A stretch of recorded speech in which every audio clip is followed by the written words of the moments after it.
You are entering ENC's Pod of Awesomeness. Birdman, so you're hunkering down. You're all worried about this hurricane. You're seriously worried about it. You know it's coming for you, and the bird usually flies south, but I don't think I can do it this time. You're gonna fly right into the eye of the hurricane.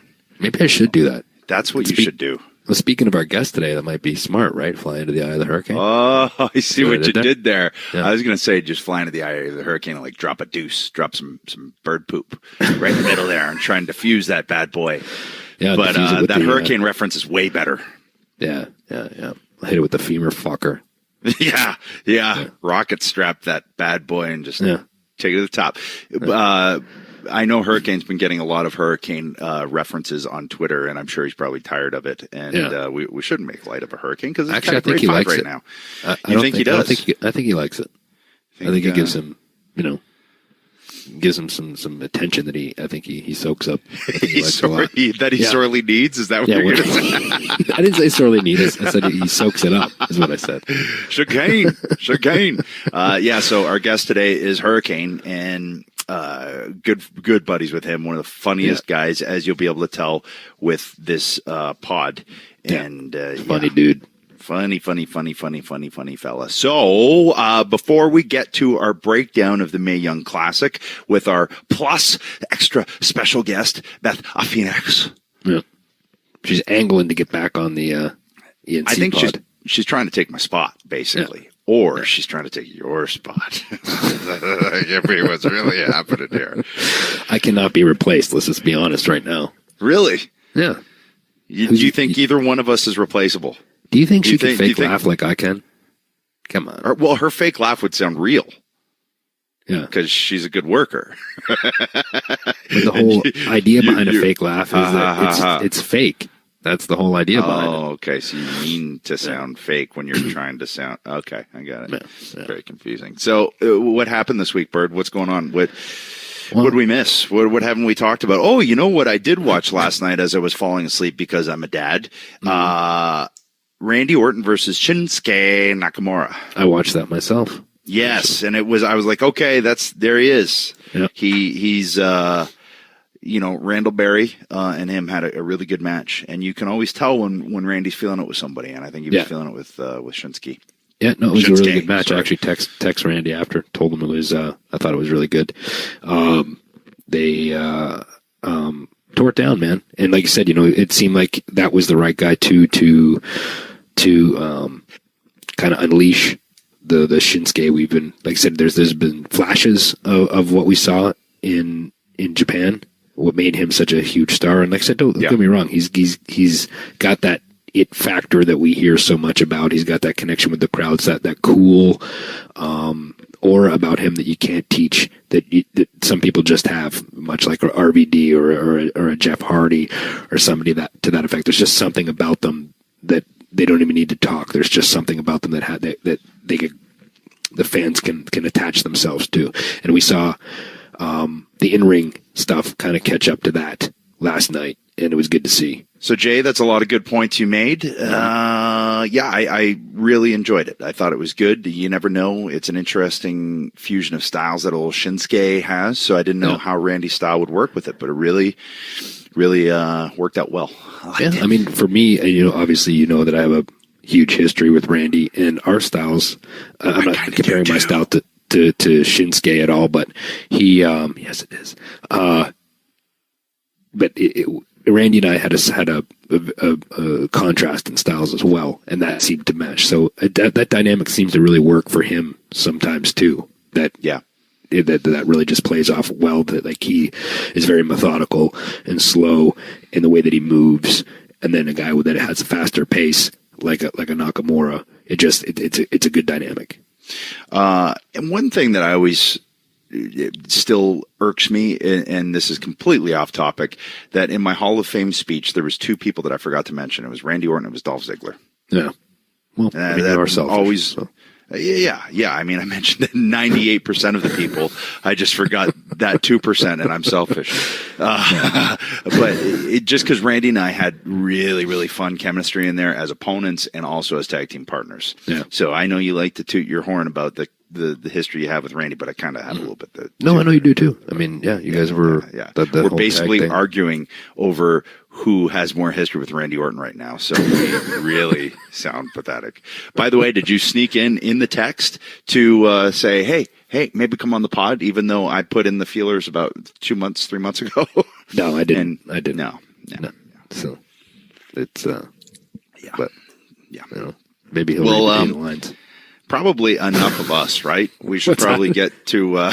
You're hoping I'll read between the lines. Yeah. Yeah. Oh, yeah. We got the fake. Got the fake Christian. Yeah.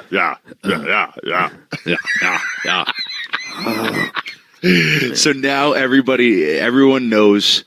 All of our listeners, all the hosers now know what the fake laugh and the fake yeah. That's when you know, for whatever reason, Jay is trying to cover something up. Oh man.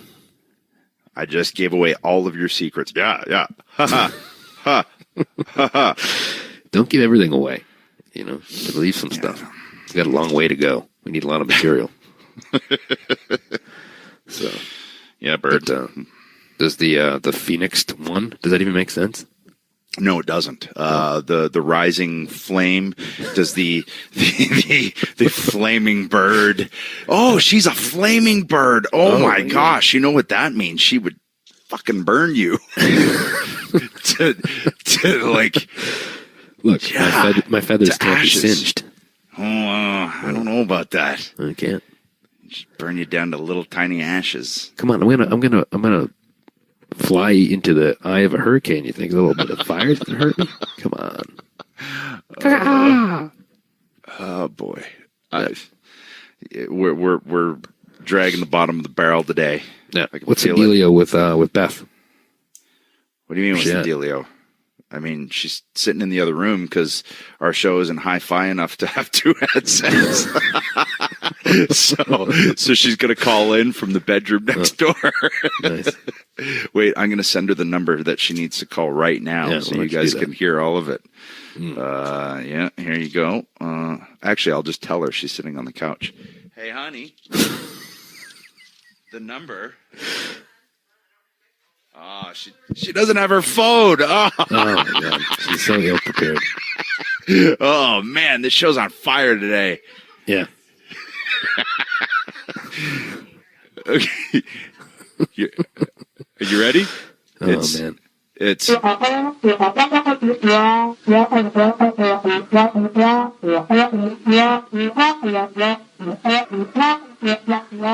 there you go. Now anybody can call in. So... Well, I was hoping that Mega Matt would go and make me sound like Charlie Brown's parents on that. Yeah, I'll bleep that Actually, if there's a way to get that sound effect for that, I would really like that because I truly feel that that's how I sound to my girls. And now when I watch the Peanuts movie, I legitimately laugh when that part comes on because I'm like, yeah, that's how I sound to them. I get it now. Oh, man. Mandingo. Oh man. Man.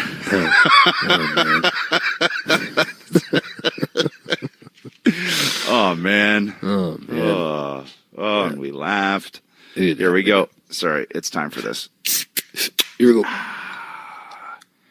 My Goyaki yerba mate. By the way, Mega Man, did you put in a call with these guys? What's their deal? I mean, we're talking to them. I got my people in the case.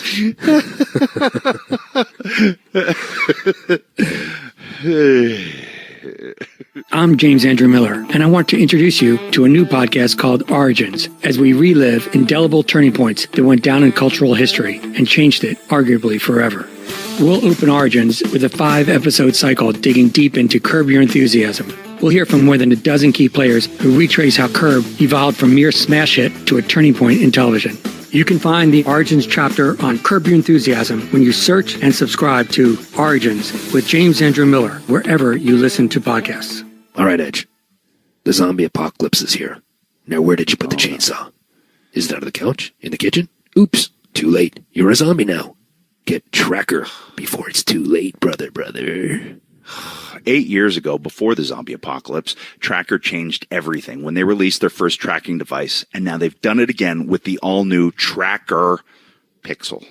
Right. We should have had the Tales from the Indies voice doing this. With Tracker Pixel, you'll never worry about losing your things again. Tracker Pixel is the lightest Bluetooth tracking device on the market. Place Tracker Pixel on whatever you tend to lose. Keys, wallets, your kid, even your cat. It's small enough to fit anywhere. When you misplace an item that has a Tracker Pixel attached, use your smartphone and a 90 decibel alert will help you find it in seconds. And that helps Edge because he's a moron.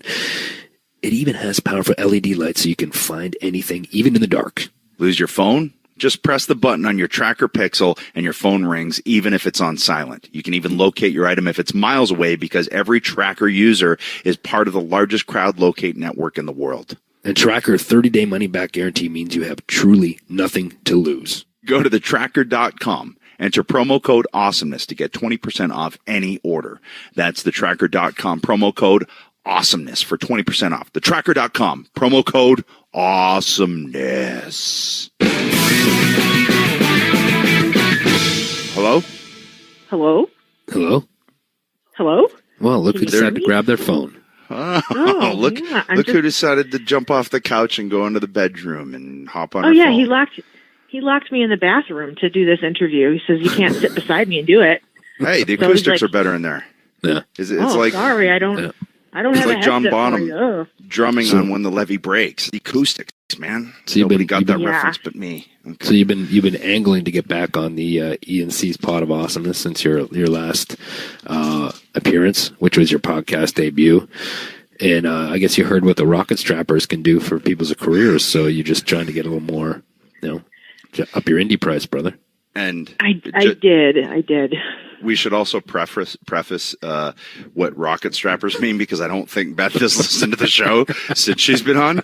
So the rocket strappers, we stumbled upon our new tag team name. Even though we never had a tag team name, we're calling ourselves the rocket strappers. Because anybody who comes on the show goes straight to the moon. Yeah, That's very very phallic of you. Very. Well, we had that discussion last week, and your mind went there immediately. So, like mine's, yeah. Right.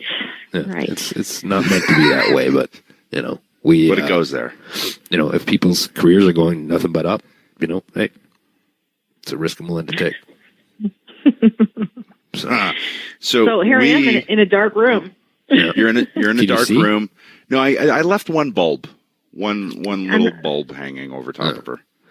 There's spider webs all over it. I can't even see where I am right now. I'm just hidden in the closet. He just shoved me in here and was like, "Hey." Now it's the closet. Yeah. It was a toilet before. That's now all it's the light closet. you get. So we brought you on to talk about the Mae Young Classic because you were there for all of these quarterfinals and semifinals and such. So you got an up close, personal, look at these women and to see the matches and everything. And we're just viewers. We just saw what we see on the network. Mm-hmm. So we thought you could give us an expert opinion. And let's face it, because Jay and I are not experts on really anything. So, who? I guess the first question would be, who impressed you, and then we can talk about. Let's actually, you know what?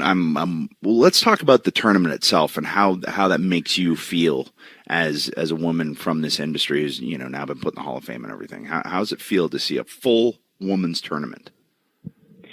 Well, I was going to say the coolest part about getting to go down there to NXT, aside from just seeing the production, they gave me an awesome tour of the facilities and the performance center, which I haven't had a chance to go see. So it's just so neat to see how they have so many cogs in the wheel now, and how many resources they have for the up and coming talent. But specifically with the Mae Young Classic, when I walked into the NXT Full Sail University, the big arena, yep. I was just kind of stunned because I saw a room full of these super talented women, getting ready to put on this high quality production, where they were going to finally get this grand stage opportunity to show what they could do. And it just sort of like, I knew it was coming, and I was excited to come visit, of course, and see everybody and some familiar faces that I'd worked with on the Independence years ago. But to kind of see it in person and be there, like, I got a little misty-eyed because, myself and, my generation of lady wrestlers and all those that came before me, like that's what we all wanted. We all worked for that. We all knew that we all possessed that ability to put on a show that people could get invested in and would love. And it was just such a victory to like see WWE recognizing that need and that want, and like the fans also recognizing that, seeing the fans lined up outside and super excited, and then just being able to be there and feel the energy while the matches were going on. WWE did a little interview with me before the tournament, and the first word that came to mind was magic. I was like, there's some feeling of magic in this room that, maybe tonight's not gonna like change the world, but it's definitely going to change the course of female sports, and especially in the sports entertainment world. It's definitely setting a precedent and opening up a door that has been closed, for so many years. Well, and I think another way to look at it too is that there was a good mix of kind of rookie athletes, wrestlers in this. All different levels of experience, and there was a lot of women in there too that have been kind of plying their trade for a long time and never really had a shot to kind of show what they could do on this type of stage. So it was good for that reason as well, right?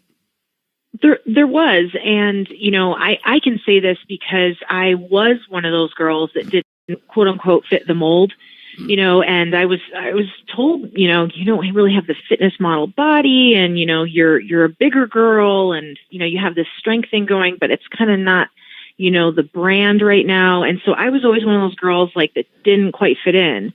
And, what I thought was awesome about this tournament is that there was no brand. It was just a variety of girls, all different shapes and sizes. And what that did was like create an interesting product. You didn't see like, wrestler A in blue tights versus wrestler B in red tights that looked exactly the same. You saw like so many girls bringing different things to the table with just their own talents, and that diversity really got the crowd excited and got the crowd entertained, because just like when I'm watching the men, and I would see like Umaga do his thing, or you'd see, I don't know, the Undertaker, like just so many different sizes and shapes, and Bam Bam Bigelow. Like you could see athleticism from guys that you wouldn't expect it. And it was really neat to see that mix and how that affected the crowd. They want that diversity. They want to also be able to relate to these women and, see that anybody can, if they have the heart and the passion, anybody can succeed. Mm-hmm. Well, you talked about the diversity, and let's talk a little bit about that. Rather than get into the matches and pick apart the matches and, this, that, and the other, let's talk about the competitors. You look at the bracket, and the first person that I know you had talked about to me was Piper Niven. Mm-hmm. And how she reminded you of like, for lack of a better comparison, like a Bam Bam Bigelow. And kind of talk about what you saw in her. Let's start with her, and then we'll just wherever it takes us. Yeah, well, so when I saw Piper first, I related a lot to her because I felt like I was a girl like Piper a lot in the beginning that was kind of struggling to find my niche, and also like fighting against the grain of like this vision of what, this is nothing against Trish, but like Trish was kind of like the gold standard, especially when I was coming up. It's like, be like Trish, be this perfect package figure model that kicks ass, and just be like her. And that was what everybody was aspiring to be like, because they had kind of set this bar, I guess. And, I was a girl that didn't fit that mold. You know what I mean? I was, like I said, thick, muscular girl. And I felt like there was a market for that too. And like I said, when I saw Piper, she just impressed me so much with, number one, like she's a beautiful girl. She rocks it. She had, great gear, and she had this personality that like she came out as what I thought was kind of intending to be a heel, but the crowd just saw such an appeal in her, which was what I felt too when I watched her perform. And you just saw that this girl can wrestle. This girl is creative. She's super athletic. And then above all that, she's got a heck of a gas tank. Like, she had some good long matches, and, you know, she gave everyone a run for her money, and for their money, excuse me. And that's what I liked most about watching her. And there's also, you know, Adam and I talk about this all the time. There's this thing that you feel sometimes when you're watching a performer, you know, not even just wrestling, a musician or whatever. And it's like that je ne sais quoi, you know, like, I don't know what, like that special little something that's like, I don't know why, but I just want to keep watching you. And Piper, for me, was one of those competitors that I was just like, and like I said, I compared her to Bam Bam Bigelow just because Bam Bam was so impressive like that. He had that gas tank, and he could just do these athletic things. And I also felt when I watched Bam Bam that I was like, I want to watch him. I don't know. He's got that something. Now, she was one of my favorites as well. She really stood out to me. And right from her first round match, the one she had with Santana Garrett, who I thought was really good as well. And I thought, for in my opinion, in that first round, that was my favorite match. And I just thought that it built really well, and the crowd got invested in it, and they were doing the right things at the right time. And she just kind of like, she popped off the page to me. I was like, wow, like this girl, there's some, like you said, there's something different about her in a really good way. And in the way that she carries herself, how she's comfortable in her own skin. She's got this personality that people like. And she was definitely one of my favorites in the tournament. Yeah, I think you hit the nail on the head. Oh, I'm sorry, I didn't mean to interrupt, but about her being comfortable. Like, that's totally, she's super comfortable in her own skin, and that translates as confidence. Well, another woman who was completely different from Piper and was Jazzy Gabbert. And I know in watching her match, very raw, you know, you can tell, like, with a lot of these women, you can tell they haven't had a lot of opportunity in the ring to really solidify their footwork and things like that. But it's a work in progress, and with repetition, man, that Jazzy is gonna be awesome. She already is, just in terms of her physicality and her aura. Like, when she bent over and screamed at Abby Lather, and I was like, oh, and you could see the crowd just come up. And I was like, that's one of those intangible its that we talk about, that, man, it's just, she's Drago. She is Drago. And I hate using these comparisons to men, but these are women that haven't been like this before. So it's all new. So that's why the comparison to a male character right now, until the next Jazzy comes along, and, you know, we can say, oh, it reminds me of Jazzy. Yeah. Well, it's interesting you said what you said about the footwork, because that's something that I noticed too, it's a real thing that, you know, a lot of the rings out there in these smaller independent shows and that sort of thing aren't 20 by 20 rings. And that's a hard thing to get used to. I mean, it was a bit of an adjustment when we got there as well, like those extra 4 feet or even more at times. It's a bit of a beast. And you could tell a couple times that people were still kind of getting used to the size of that. And that was just, like I said, interesting you brought that up. Well, and, you know, to add to that, something that I learned about Jazzy from talking to her was, you know, where she cut her teeth, so to speak, as a pro wrestler, there wasn't any other lady wrestlers, you know, and she's not, she doesn't really believe, she's not keen on the intergender matches. So, you know, she had to do quite a bit of traveling to gain experience. She did not have an easy upbringing. She has a really amazing story. And this girl has so much heart. She's just, she's a fan of the business and the confidence that it brings. And she has such a great mission in her life, and that's to inspire others, like wrestling has inspired her. And I found her to be such a wonderful personality. She's certainly, like, intimidating and somebody that I believe could absolutely eat up her opponent.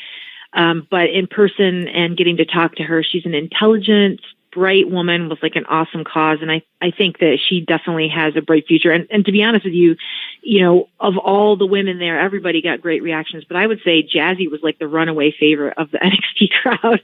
Like, they were chanting for her, like, please hire Jazzy and stuff like that. They saw something they saw what everybody is seeing when you see her. She's just got something, you know, that's, you know, don't want to say it hasn't been there before, because there are women that have had those qualities, but it's the first time like that is being embraced by the company and by, the crowds. And I just think the world is ready. You're seeing like movies like Wonder Woman came out and was super successful. Men, women, children, everybody loved it. It was a great success. You're seeing, female wrestlers, you're seeing female athletes, Serena Williams, Ronda Rousey. You're seeing all these big changes. And I think that wrestling's following suit. Well, I think too, like as you talked about with Jazzy, there has been women like Luna, like you, throughout the years that have possessed some of the same qualities, but now it's truly being embraced, and that's really cool to see. But I would totally pay to see like a Jazzy against a Luna, or against you, or against another competitor, Shayna Baszler. Yeah, Shayna is the real deal. Yeah, she was another one who really impressed me because her style was completely different than everybody else's with her background in MMA.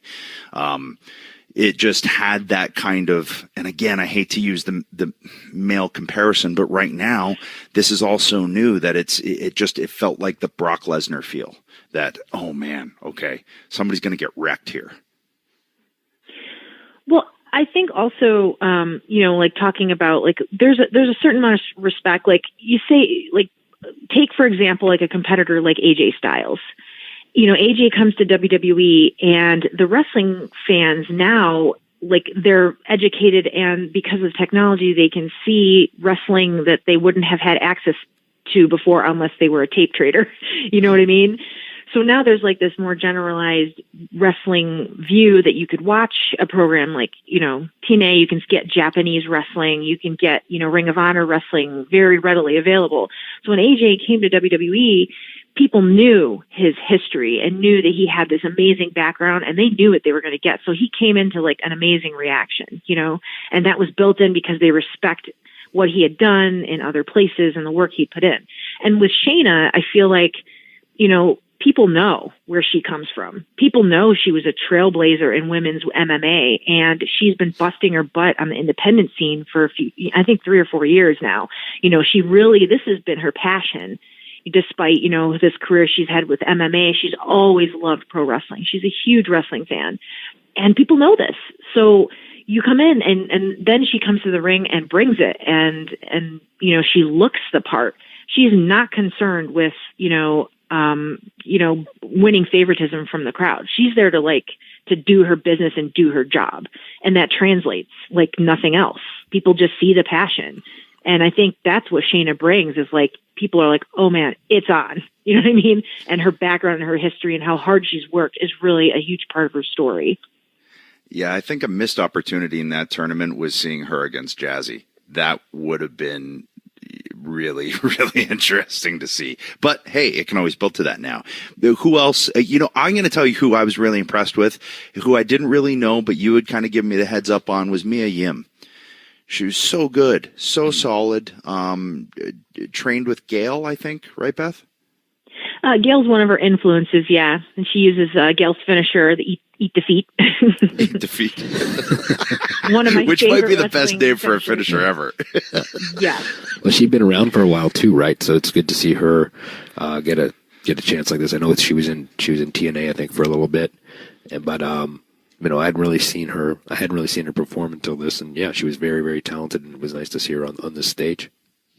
Yeah, Mia was in TNA with Marty Bell, and they, and also like we glaze over it a little bit because we tend to talk WWE heavy, but TNA really built their women, and their division was so underrated, and sometimes like it just does not get the props that right. it deserved, because years ago, and I was telling Adam even this, like Dave Prazak was backstage at the NXT show, and Dave, he invented Shimmer. You know what I mean? He was the one that gave this initially years ago, this stage for the girls. And before that, Sheldon Goldberg did a female tournament. Alpha the Wild Samoan was doing women's tournaments. And there was like these little grassroots kind of efforts to give the women this opportunity and have these great matches. But I feel like TNA was like the women for a while were driving the entire show, which was pretty amazing. Like that, I remember the feud with Gail and Kong. Like that was huge. Yeah, That was I was there when that was going on, and I remember seeing, thinking, oh man, I think fans are ready for this, for women to be taken more seriously and to be given like legit storylines that are a thread throughout the show. And they were giving it on that stage, and you're right, it should be mentioned and talked about more often, that that they were kind of at the forefront of this type of thing. And to Gail and Kong's credit, right. I mean, just awesome performers. I mean, their chemistry and everything too. But because you remember what is kind of the video packages are of, but that gets forgotten about, that there was a lot of women in that knockout division who were kicking ass for a long time. Yeah. And I mean, not to get off a topic of Mia, but just that I just wanted to say that because I think that they do deserve that credit, a big part of it. And, but with Mia, Mia, she's been working for a long time. Her dream is to work for WWE. She was so, you could tell in her heart that this was a dream being realized, being able to work, at the Mae Young Classic in a WWE ring. And, she just brings some really cool authenticity to what she does. I mean, I think she's like a double black belt or something. I'm sorry, I'm not like super familiar with like the martial arts ranks, but she's very well versed in martial arts. And I thought that her match with Shayna was super cool because it's not often that anyone goes toe to toe with Shayna in that arena, and Mia could bring it. And again, a super humble girl. All the girls are. It just will surprise you to see everybody's attitudes and how grateful everybody was to have the opportunity. But Mia's really special, and she also is a champion against domestic violence. She's came out publicly with her story and her background, which I think is amazing. And it's not an easy thing to do. It's a huge move.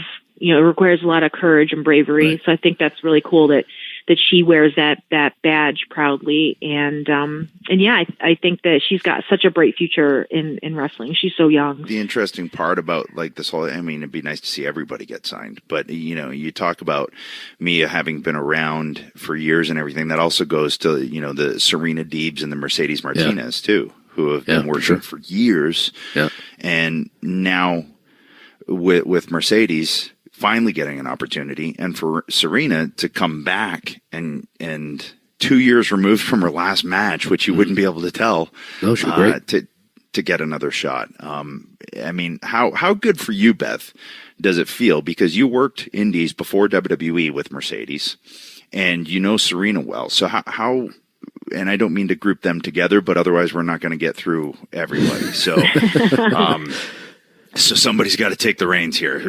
How do you feel seeing them, kind of get this shot in the arm?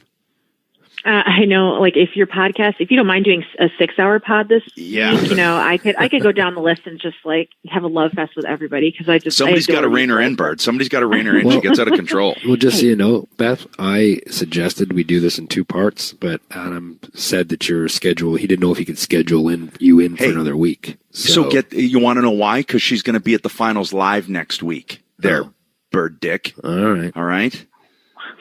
Shit stain. Now who's got to rein balls? it in? Now who's got to rein it in, boys? All right, Serena and Mercedes. Okay. So 2 women I had the pleasure of working with. I worked Mercedes a few times back in the day. And she's been wrestling maybe 17 years, 16 years, if I'm guessing correctly. But when I saw her, I was like, damn, she's in the best shape of her life. She looks amazing. She looked beautiful. And it was almost like a high school reunion or something, it was so great to give her a big hug and just tell her how happy I was for her and how proud I was for her. And, she had put on quite a performance too. 3-4 matches, maybe. I'm not remembering correctly, probably on the tournament. But Mercedes did a great job, and it was just great to see her. And Serena too. I had Serena's first match when she was 18 years old.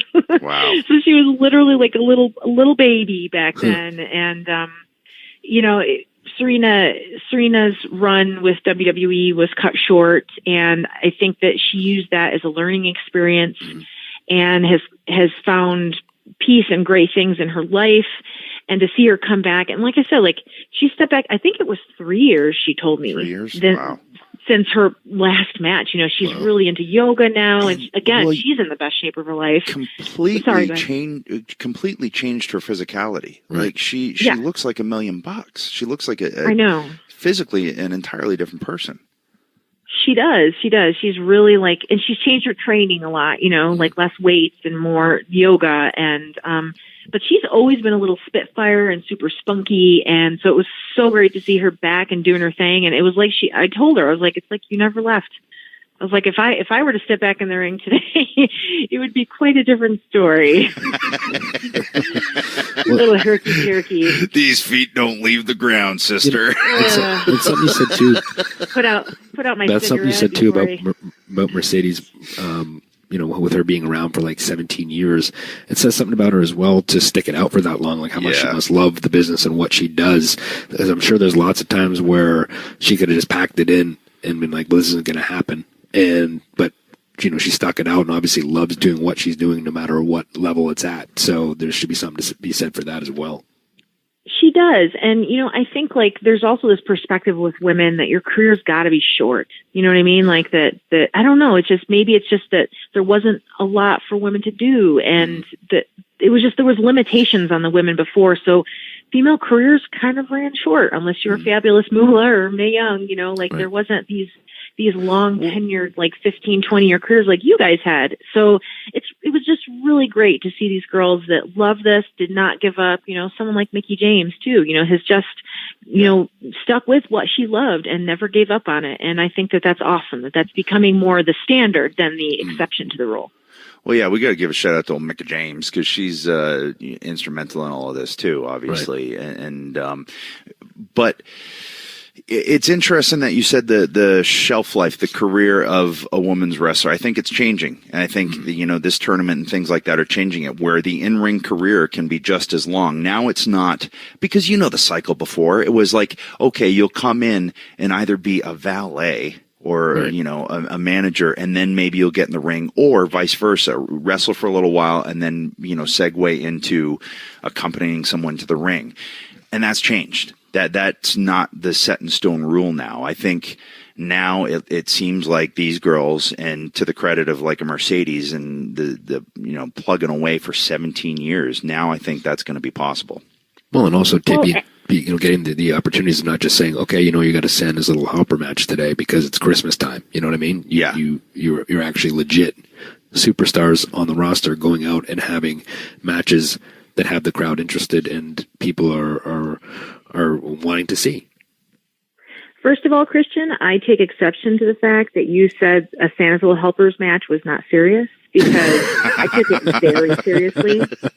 So serious that she called you Christian instead of Jay. Yeah. So Christian, Jay, I'm trying to follow the rules, guys. I don't know. I want to come back on the show, and I'm afraid, it took me so long to lobby to get back on. Jay will blackball maybe I did something wrong. Yeah, you want to be a part of the Rocket Strappers. Yes, I do. The very phallic Rocket Strappers. We can be Freebirds rule. Freebirds rule. Yeah. Okay. So we're about to talk about something, or because I have another point that I wanted to make. The flip side of Serena and Mercedes were, performers like Bianca Belair and Rhea Ripley, who, to me, super, super impressive. Yes, you can tell very green, but the upside on two women like that, coming from track and field, I think for Bianca, hurdles, I believe, and for Rhea, a soccer player. And they both really impressed me. And just yes, very raw, but you can see where the upside is. There's a lot of money to be made with those two girls. Totally. I mean, those are two names that stood out to me too when I was watching. And I think Bianca impresses everywhere she goes. She's just exudes confidence, and what she can do in the ring, and even her physical and athletic abilities are just incredible. And the hair whip and stuff that she was does. crazy. It's so unique.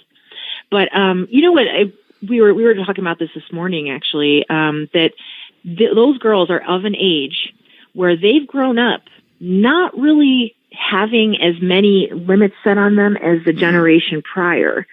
So, they have more confidence in what they can and will do with their careers because they grew up knowing a woman could run for president. You know what I mean? And prior to that, there wasn't anything like that. There was always the hope that maybe one day they could happen, but they've seen Ronda Rousey main events, multi-million-dollar pay-per-views, and that's just kind of like the world is changing. And I think with that is coming like confidence and now like it's not, if you're a woman that has muscles and you're well muscled and you're athletic, nobody looks at you now and says like, oh, you're a man. And I remember that was like, it was almost like an insult. And that was kind of like, if you should be ashamed if you were a muscular woman, because you look like a man or something. And now, gender roles are changing. People are being accepted for who they are and what they can do rather than what they look like and fitting in this box. And I just feel like, there is some turmoil in our world now, but for the most part, we are going in a good direction where being who you are is most important, and people are appreciating that rather than, like I said, trying to be something you're not. But I'm babbling. Anyways, Bianca Blair was reining her in. I'm reining myself in, guys. See, I'm trying to help.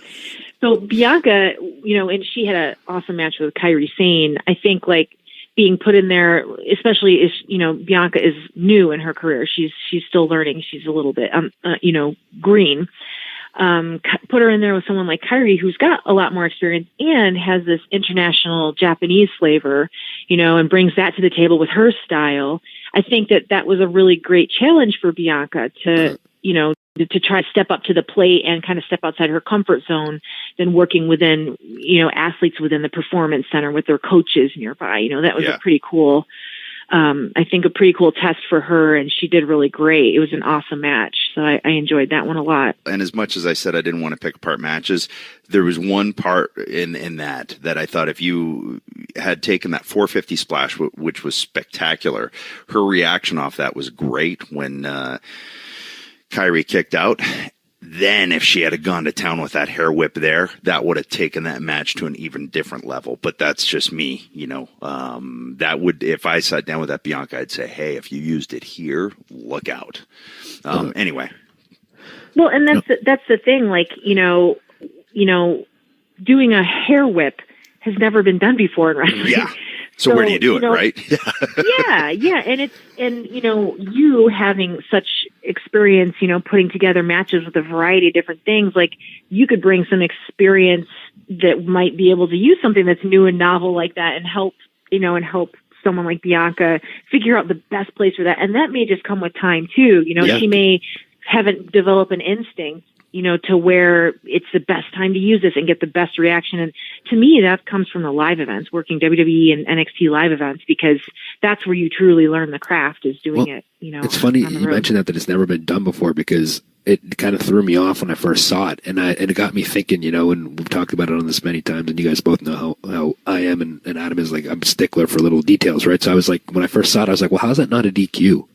Like, isn't it kind of like, then I started thinking about it even more. It's like, well, it wouldn't be because it's attached to her own body, right? Yeah. It's like part of her. So I guess that's how DQ? Yeah. Yeah. So, that's how you get around it.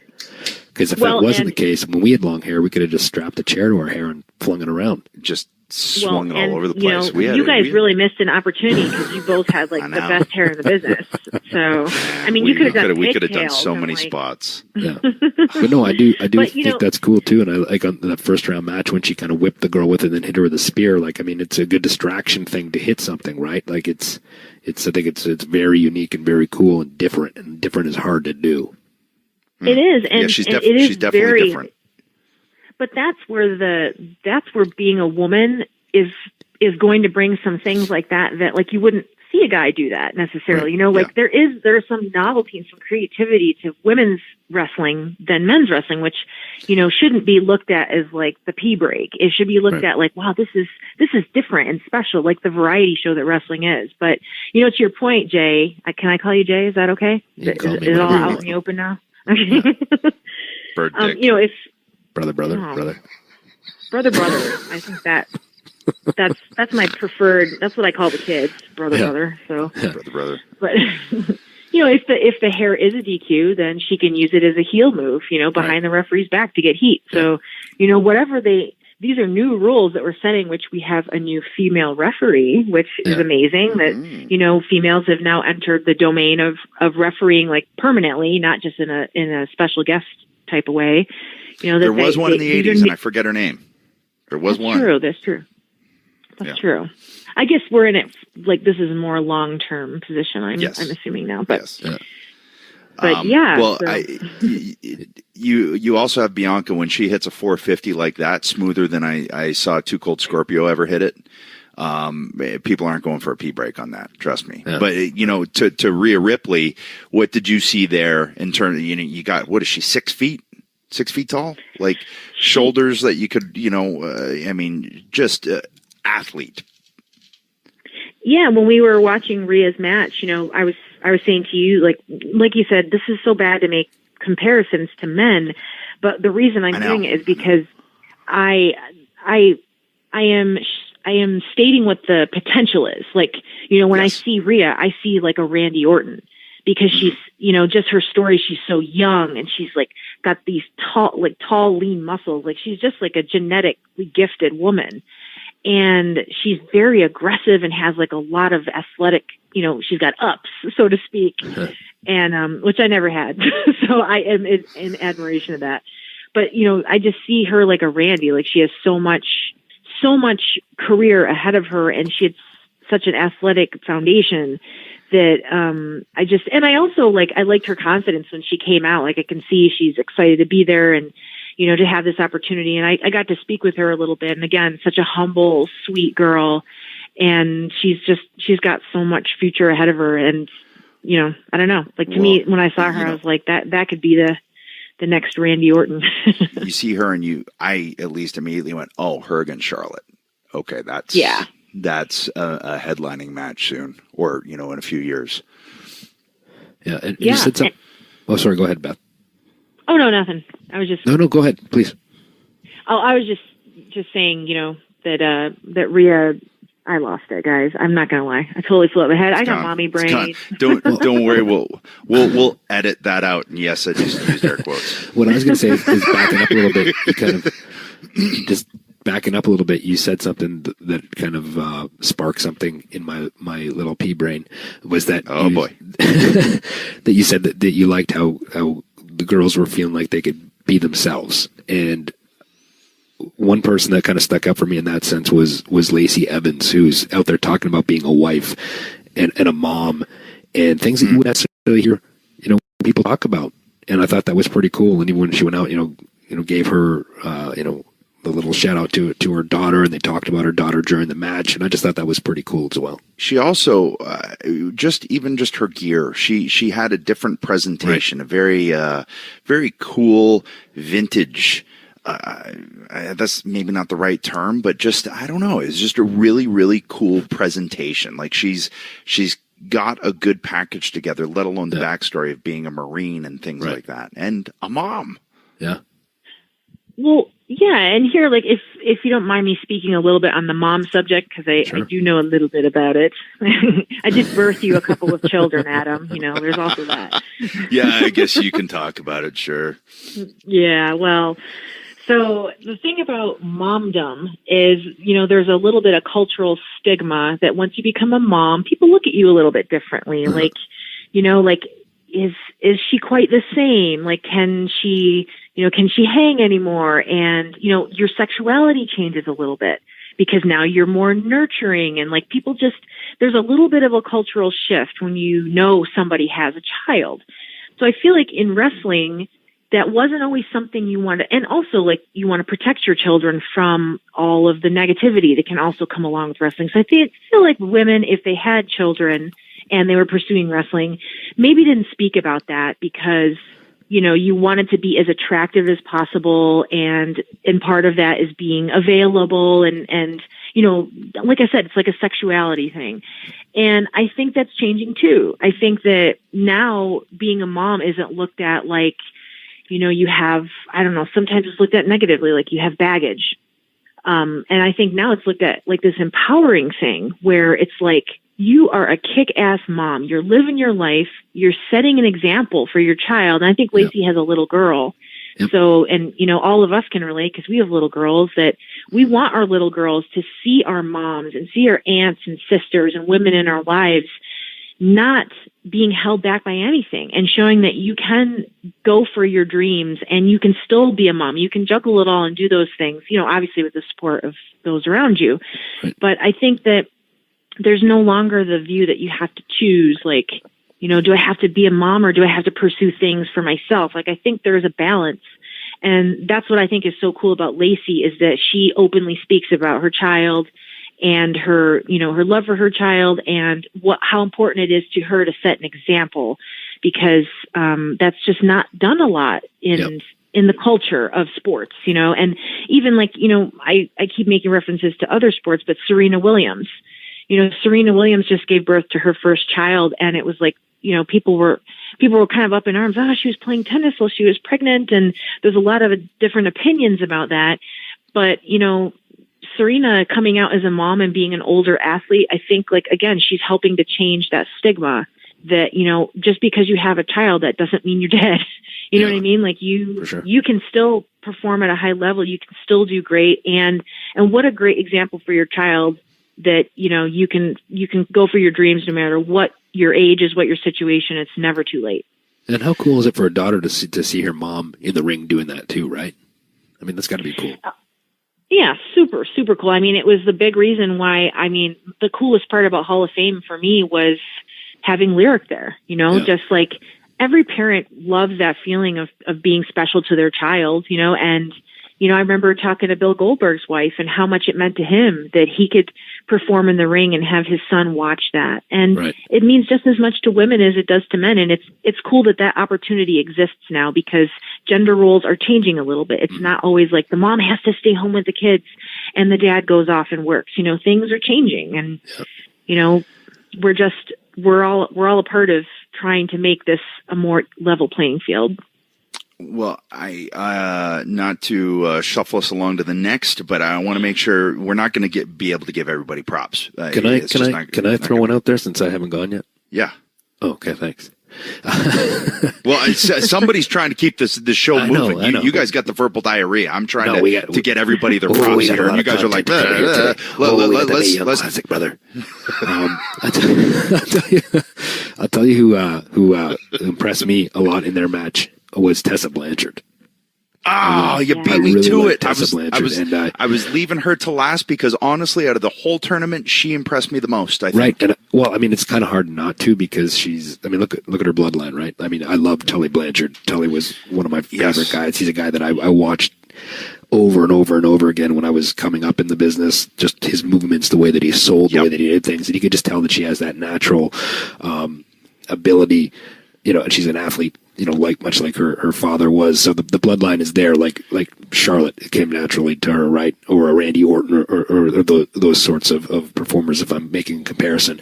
But I just liked that she was very crisp. She had her facials down. Her facials, sometimes, the facials aren't matching what's going on in the ring, and that takes time to figure that out, in that sense as well, because it's a whole package. And she kind of had that. Her facials were matching the stuff that she was doing in the ring from the entrance and all those other sorts of things. So I just really appreciated, what she brought to the table, and I thought she's got a really bright future ahead of her. Yeah, I had the pleasure. I've obviously heard of Tessa, and Natty's. She's always got her finger on the pulse, and she's met everybody because she's still traveling. So she'll give me like heads up here or there, like so and so's really, really great. And so I finally got to meet Tessa because I'd heard so many nice things about her. And again, like so humble, so like just a great girl to talk to. And her story is awesome too. She went and pursued wrestling training kind of behind her parents' backs, and just was trying to do it on her own, and then had to eventually, kind of come to all her parents and be like, I decided that I'm going to go for this and come to Jesus kind of moment. And then everybody got on board, and then she just took off, and she's really been like, putting in the work and traveling and, just kind of doing the grind like all of us did in the beginning, and she's expecting no handouts, because of her name, which I think is so admirable and awesome too for, these second and third generation wrestlers. They want to earn it. They're not expecting any sort of special treatment. And, Tessa might. Sorry, go on. No, go ahead, It's Adam. a very Canadian podcast. No, you go. No, you go. No, I'm no. sorry. But just before I forget, that point is even brought to the forefront even more with someone like Rachel Evers / Rachel Ellering, who could use the name Ellering, but instead is using Lance Storm's real last name, who was her trainer, which just kind of highlights that point. Yeah, Rachel is, super, super talented. She's she's a champion Olympic weightlifter. She's also so young. Like, all of these girls are just young. So, they have just so much time ahead of them. This is like them at the beginning of their careers. Yeah. And you can see that with Rachel. You can see with she's very green, but that's no fault of her own. But you can see where she's going to go, especially in that second match with Abby Lath. It was like, oh, okay, there we go. Now you're finding your pockets here. Yeah, and Rachel, and we're all going to have to deal with this issue because we all have children. So, Adam and I wrestle, no pun intended, with, how much do we expose the kids to? Do we just make it a normalized thing in the house, or do we not let them watch it? Or like, what are the rules on all this? And in Rachel's household, she didn't watch wrestling growing up. Her dad was protective of her, but she still ended up at the same point. Like, whether she still found a passion for it, like, it's going to come out of them. I feel like if they're meant to do it, they're going to do it. Whether or not, no matter how we parent, they're going to. Well, I think there's going to be that interest there if mommy or daddy did this for a living and did it at a high level. There's going to be that interest of if you're not allowed to watch it, when the time comes that you're able to kind of figure these things out and how to see this stuff, you're gonna find a way to watch it. Even just the interest of seeing what it was that they did, because it's almost like watching a part of them that you don't know about, maybe, right? Yeah, and with, like, for example, going back to Tessa, she clearly has it. She has it in her. So it's wonderful that she's found it and she's pursuing it because she has it. And her match with Kairi Sane was probably my favorite match of the tournament. It's hard to say because I liked so many, but I just, that match was just so good. And, Kairi's amazing as well. So, there's two sides to it, but like you were saying, Jay, her footwork, and she's got all it's one thing to be able to do a moonsault or a 450 or, these really impressive acrobatics. But what really is the craft is like the dots in between, like connecting those moves. And I think, like with you and Adam, like you guys made that look easy. Like when I would watch you wrestle, it's like, it just looks too easy. And that's the mark of a professional, like with basketball and stuff, it's as few steps as possible, making it look easy. And to me, that's when I watch Tessa, she makes it look easy, and that's not easy to do. And also a reason to do the moves that you're doing, right? Like you said, you're not just doing moves just to do them. There's a reason why everything's in its place. And I think she had that. And it was kind of, when I was watching it, it was going on, and I felt like that Kairi Sane was going to win. I was almost like, oh man, I wish they had done the brackets different on this, because I would like to see her kind of go on and have another match. That was the first thing I thought. I thought, this is my favorite match so far, and up until this point still is. Yeah. And it seemed a shame to have that so early on, and that's not a knock against anyone else. I was just really, really impressed. And Jay, we look for similar things. So when I saw her and I saw her footwork and I saw a lot of the things she was doing, I was like, oh man, the apple does not fall far. Right. It's so crazy to see. I don't know whether it's just genetically implanted or it's because you saw your mom or dad doing it and you watched it and picked up on it. I don't know what it is. But when I saw her, I was like, how long has she been working? Because she is good. Yeah. She is just really, really good. And I hope she hears this, because she's an exceptional talent, and she's gonna be a big star. I believe she is. She's gonna be a big star. I think she's that good. Yeah, I agree. I agree. And also, Beth, I know we got to get rolling here, but I know also Toni Storm, Candice LeRae, and I know there's a lot of girls we aren't even mentioning, but I know they really impressed you too. It's just not going to be fun. You know what we'll do? After the Beth finals. Beth goes to the finals, we'll have her back on. We'll recap it, and we'll touch on everything else that we haven't had a chance to cover, because it really does deserve. Everybody deserves to kind of get their moment with the rocket strappers, brother. Get their stroke with the strappers. And with that, that came out extremely... entirely wrong. Well, at least your wife was on here to hear it. I didn't even mean it that way, and then I was like, "Wait, hold on, that can be taken completely wrong." Yeah. All right. And, what I was going to say is you guys may be in the running for like the most feminist wrestling podcast ever. Like, you have discussions on breastfeeding, discussions on these female tournaments. And then I just want you to know you just flushed it all down the toilet. Yeah, it's all gone now. I just ruined it all. Yeah. We have 3 girls between us, and now they're going to be like, Dad. I got to tell you something, though. This is completely off topic, but Isla has been going skating. She's been with a skating class. And oh my gosh, she loves it. Like, it's hard to get her off the ice. And, I'm allowed to go out and skate. I'm allowed to go out and skate with her after her class for another 15, 20 minutes. And there's times where we're the only 2 left on the ice. She just doesn't want to get off. But she watch her and she just falls. Like, she'll be like, because she tries to go so fast. And she'll fall and she gets right back up. And I was talking to her coach on the weekend, just asking them, how's she doing? She goes, oh, she's really fast. And she said, this is the thing, though. She has no fear whatsoever. Like, she falls and she doesn't wince. She doesn't cry. She goes, she just works really hard, pulls herself back up and keeps going. Like, she's determined, but she doesn't, like, she goes, she falls hard, but she just gets up. And in my head, the wrestler me's going, well, we got to work on her selling, brother. But, but no, I was like, in my head, I was kind of like, yes, that's my girl. She just wants to, like, the other little boys and that are there crying and stuff, and she's out there just pulling herself up and going back to work. I just thought that was really cool. And she's such a feminine little girl. Like, she's just a little girl with her little cute hair and stuff. And I just can imagine her, this huge wipeout skidding across the ice and then just dusting herself off in her cute little pink outfit. She's so cute. Yeah. One day, I love me some Island.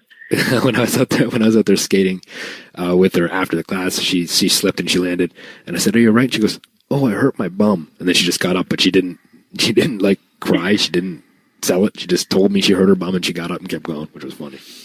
So. Aww. Well, I feel like, okay. Candice and Toni, props to them. I know you really like them, but I think we got to get rolling here, Beth. So we'll finish it up after the finals, and we'll there we go. We'll continue to wrap up the Mae Young Classic, brother. Oh, we're gonna get back into it. We're gonna it's a big deal. Yeah, it's a big deal, baby. That's fine. That's fine. Put me off. No big deal. I'll just go back to like cooking dinner or something. Oh boy. That's fine. Yeah. Here we go.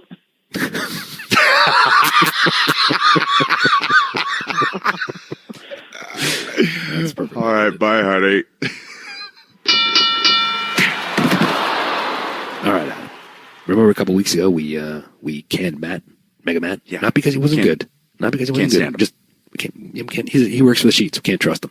So we got ourselves a new producer, and you know what? He wasn't cutting it either. We just the vibe wasn't there. So we went to ZipRecruiter.com, and they sent us Mega Matt. See, with ZipRecruiter, you can post your job to 100-plus job sites with just one click. Then their powerful technology efficiently matches the right people to your job better than anyone else. That's why ZipRecruiter is different. Unlike other job sites, ZipRecruiter doesn't depend on candidates finding you. It finds them. In fact, 80% of employers who post a job on ZipRecruiter get a quality candidate through the site within 1 day. No juggling emails or calls to your office. Simply screen, rate, and manage candidates all in one place with ZipRecruiter's easy-to-use dashboard. Oh, now it's time to call to action, brother. Find out today why ZipRecruiter has been used by businesses of all sizes to find the most qualified job candidates with immediate results. And right now, our listeners can post jobs on ZipRecruiter for free. That's right, free, F-R-E-E, with an apostrophe. Just go to ZipRecruiter.com/awesomeness. That's ZipRecruiter.com/awesomeness. One more time to try it for free. Go to ZipRecruiter.com/awesomeness. You know how it is every year. You feel pressure to get in shape for the summer. Put on those little skivvies. And then it's like the fitness industry disappears. Until New Year's when you're supposed to start all over. Why don't we work towards a happy, healthy body year-round? I got to show this thing year-round. You know what I'm saying? Fuel your fitness through the fall with nutritionist-approved meal prep delivery from Sunbasket. And here's the thing. You know what? Last week, it was perfect for me, right? Because my wife went out of town. I was alone with a 3-year-old, and then my Sunbasket showed up at the front door. Sunbasket makes it easier and more convenient to commit to your health and wellness. They send organic and sustainable ingredients directly to your door. Each Sunbasket meal comes with pre-measured ingredients and easy-to-follow directions.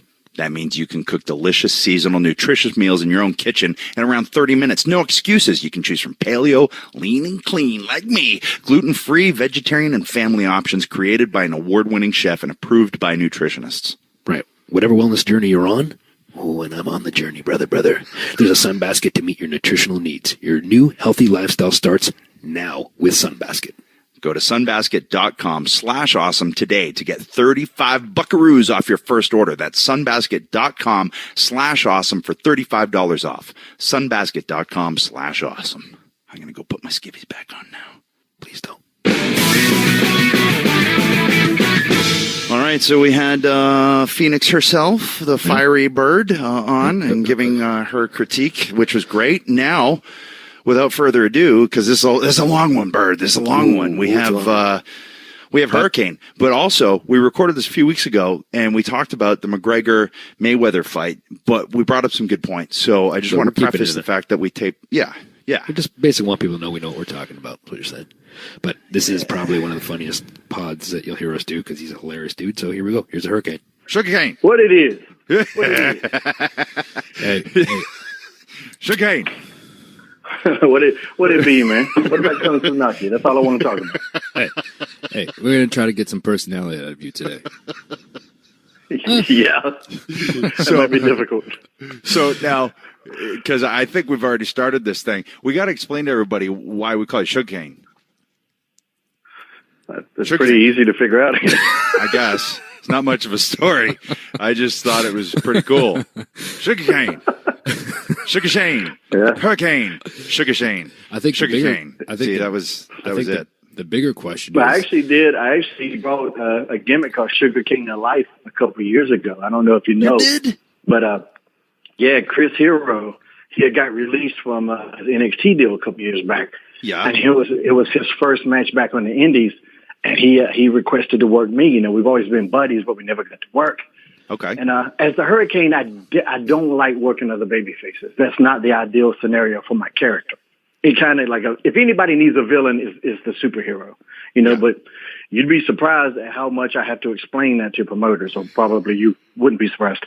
But so I'm sitting there thinking about it because I know, you know, this is going to be a northern crowd. He's going to have this welcome back love, which he deserves. And I go, man, I got to figure out a way to, you know, make this a moment. And so, you know, I came out there as the Hurricane, did the whole Hurricane entrance. You know, good response. He came out, great response. You know, the crowd's loving him. And I'm just kind of looking at him. And then I just get out of the ring and I go to the back. You know, and of course, there's this like, what the hell's going on feeling, which is what I wanted. And I go to the back and back there and I got a pair of the 3-count pants. I put them on. I got the old bowler hat I used to wear as Sugar Shane. I put it over the mask. I never take the mask off. And I had a 3-count shirt and that bright green jacket I wore in TNA. And there was a couple girls there with me, and they came, and then they started playing the 3-count music. And I came dancing down the thing, and everybody was going crazy, and I kind of called myself Sugar Cane. And then Chris kicked me right in the face, but, you know. Wait, so do I get royalties for that? Yeah. Do you want to know what I made? Actually, I did pretty good that night, yes or no. A cent on the dollar. I'll take it. I guess the bigger question is if people want to know why I call you the Inhuman. I don't even know. I forgot about that. I just looked at you. I don't remember how that started. I was just looking at you and I was like, you don't look, you're looking human. Yeah. I think we would just insult each other all the time, jokingly, and that one came out, we both popped, and it kind of stuck. No, yeah.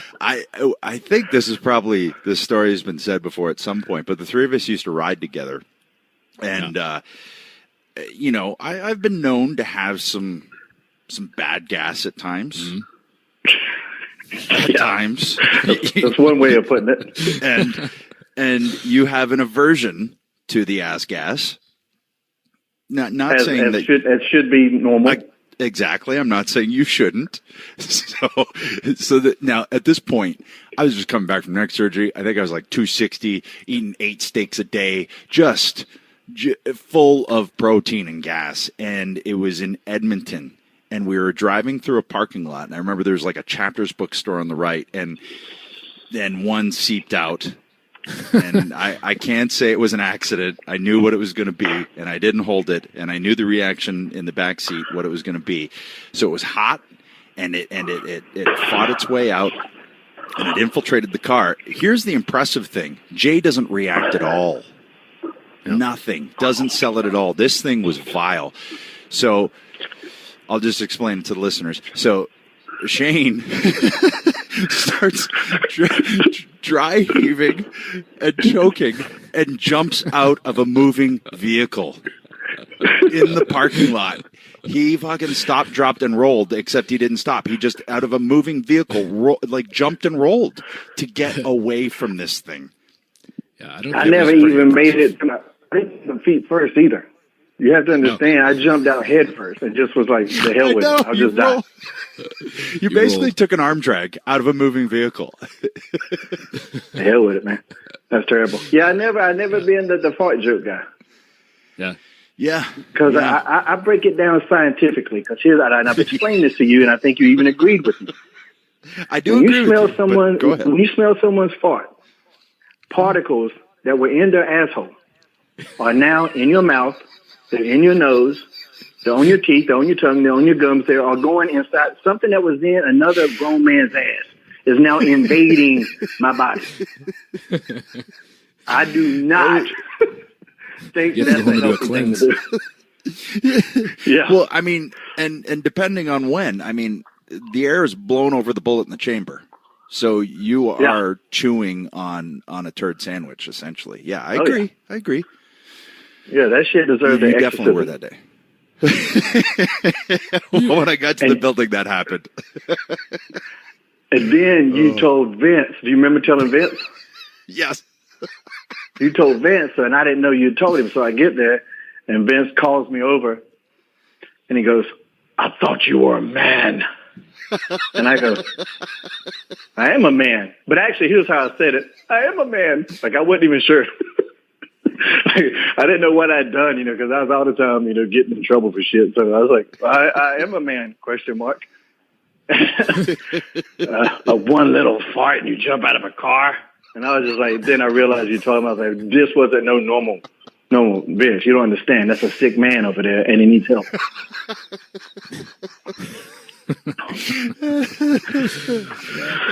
you know what? I think and guess what? My stock went up with them because of that.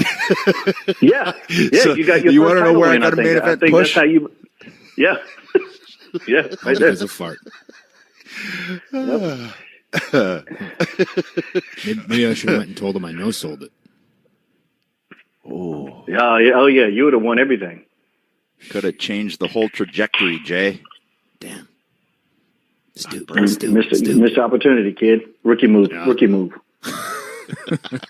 We could probably just do a whole podcast on car road stories, right? If you think about it, the adventures that we got into, especially, and then also with when Adam was on a different show, you, myself, and Coach were riding together for the longest time, and we had so much fun and so many laughs over the years too. It's like, and then even when we were traveling overseas, we always changed our seats to sit beside each other and stuff like that. We always just had a ton of laughs.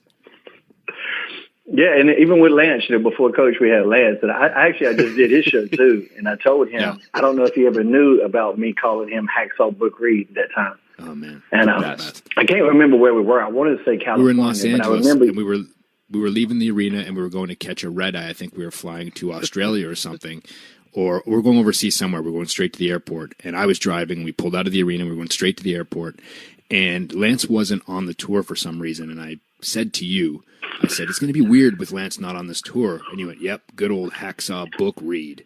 And I was driving. Now we're on like the 410 at this point. And for those who don't know, Lance is an avid book reader, and he will like talk about it like it's like, oh, you see the sign down here? I'm an author friend of mine lives down here about 17 miles. If you take a left at the old oak tree, he lives like just something you don't care about, right? And it's like the oak tree. So it took me about a good 15, 20 seconds for it to sink in what he had just said, what he had just called him, book read, and I just lost it and like literally like crying tears, and I was swerving all over the 410, and now Hurricane's panicking because I'm swerving into like traffic and stuff because I couldn't see. That's a good reason to panic, though. So funny. Yeah, it's so funny. Yeah, I mean we're only going in about to have a head collision, but that's okay. Yeah, and it's LA traffic, so that's no big deal. Yeah. And I almost made Coach kill us that one time. I can't remember what happened, but there was I had to do I missed the house show a little bit, so me, Coach, and Jay every week, and that's the car. And for some weekend, one weekend I couldn't go, and Rhino jumped in because I wasn't there. He jumped in with Jay and Coach. Oh boy! And so they're texting me like, "You're on the loop next weekend, right?" So we all love Rhino, but he's peculiar. He has his ways. So this isn't a jab. This is just. No, he's cheap. He's cheap. Yeah, very. He's not even thrifty. He's cheap. So the next week, I come back ready for the car, but Rhino doesn't have a ride again, and we just, he kind of needed a ride, so we're not going to abandon nobody, So he jumped in. He would. And this is before I banned him for life from my rental car, but anyway, go ahead. Yeah. And so I remember we went to some place, and me, Jay, and Coach, we were, say if it was your turn to get the gas, we just went by whoever turn it was. And sometimes, maybe the gas was only going to be $10 this day, and maybe the next time it's going to be 40. We didn't really keep up with penny pinching. Yeah. It was because it would all work out anyway. It all evens out. Yeah. Yeah. And so, eventually, and we just weren't too concerned about owing anybody a couple bucks, but I know, I didn't have any change on me or something or whatever, and I needed a couple bucks for something. And I asked, and Rhino was there, so he gave me a couple bucks. But then, the next day or something, he, or, hey man, you got that $1.50? It was literally $2. It was literally $2. He $2, and I was like, yeah, yeah, I guess. I'd done forgot. I had actually forgot what he was even talking about. I'm like, why I got to give you $2 for? He's like, because I bought you a hot dog, and I'm like, well, whatever it was, yeah, sure. Let me go find $2, and so I gave it to him, and actually, there's nothing wrong with it. That's how he is. It's just not how we were. You know what I mean? And so now we go in and we're late to a show. We're getting late. Traffic's bad. And we stopped at one of those gas stations that's like half a Subway. And so we go grab a sandwich and we're ready to go. And Ryder goes, sits down at the table. We're already late. And we're like, dude, got to go. Come on. And so it was just tiny little things, and still bless him. And this is not a knock. I know it sounds like it is, but he would just, keep talking. And there was never a break in the talk. No. And not anything he said wasn't bad or that it wasn't funny. It was just a lot. Well, he went off in different directions and then came back. Yeah. It's one run-on sentence, but that run-on sentence will take half an hour. Yeah. And it will always be prefaced with, so make a long story short, as soon as he says that, as soon as he utters that and it falls out of his ugly mouth, know you are stuck there for 45 minutes of just oh my God, you could have got this in one paragraph and I would have had it all. I got to tell us one story of you got to let me get the punchline. Okay. Yeah. The punchline is he's still talking, and I go, hey man, I'm supposed to ask you something. And he goes, yeah, what's up? And I go, will you shut the fuck up? And Coach had just taken a big swig of Gatorade, and it shot out of his nose. And he's driving. Yeah. And he's driving. So now he's swerving like a maniac, and Jay's trying to drive the car from the passenger seat. And like, it was funny. Everybody's laughing. I mean, Ryan was laughing. It wasn't like, to hurt his feelings or anything. Yeah. But man, the Coach was out of control. Like, we would have definitely died for a wreck if Jay hadn't been grabbing the wheel. That became a thing for a long time too. Like, even for anything. Oh, let me, like, it could be anybody. Oh, I have a question for you. Oh, what's up? Would you please shut the fuck up? That became like a thing for a long time. Yeah, we did that for like a year. Yeah. And then Coach finally got his big moment because we were at a club somewhere. And it was a hotel that had like a bar, but it wasn't like a regular bar. It had a big club thing, a big party. Yeah.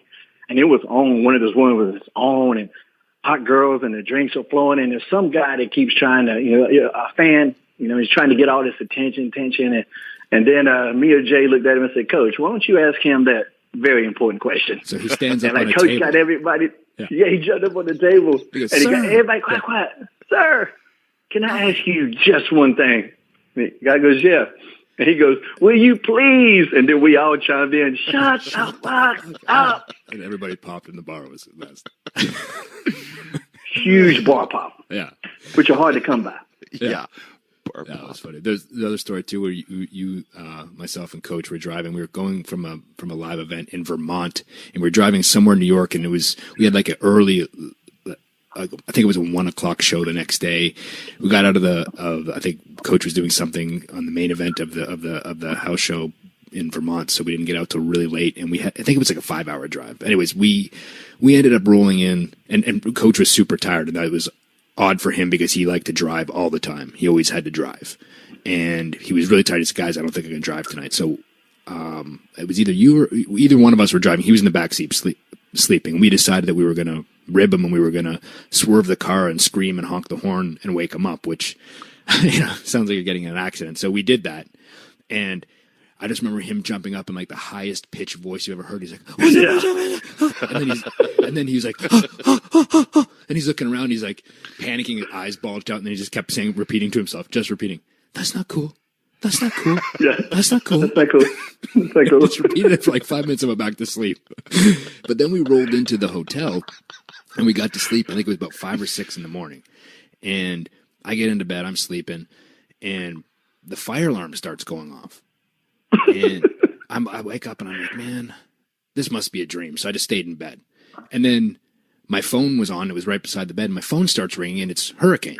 And I'm like, why is it, what's going on? So I answer the phone, and he's like, where are you? And I'm like, I'm sleeping, man. He's the fire alarm is going off. So I open my hotel door, and I don't smell any smoke. I touch the floor. It doesn't feel hot. I go to my window. That's your litmus test right there? Listen, so I go to the window. Yeah, he's Fire Marshal Bill all of a sudden. I open my curtains, and I look down, and Hurricane's standing, and Coach are standing right there. Like, everybody in the hotel's out there on the front of the hotel, and he's like at the front of it, and he looks up at me, and he sticks his arms out in his face, like almost like, what the F are you doing? I know those arms. Yeah. And I look down, and I was like above the entrance of, how they have like that awning that comes out that you drive underneath? Well, it was like a floor below me, my room. So I was in my head, I was like, man, I'm so tired. If there is a fire and I have to jump, I can make that jump. So I went back to bed. Yeah. Yeah. Those arms, we had a fire alarm what's up with that? Arms. Yeah. Yeah, the fire alarm went off. I grabbed my gear bag and my laptop bag and take off. Everything else doesn't matter. But wrestlers were grabbing the gear. Yeah. And that laptop, this was back in the day when laptops cost a couple $grand, so I'm grabbing that bitch too.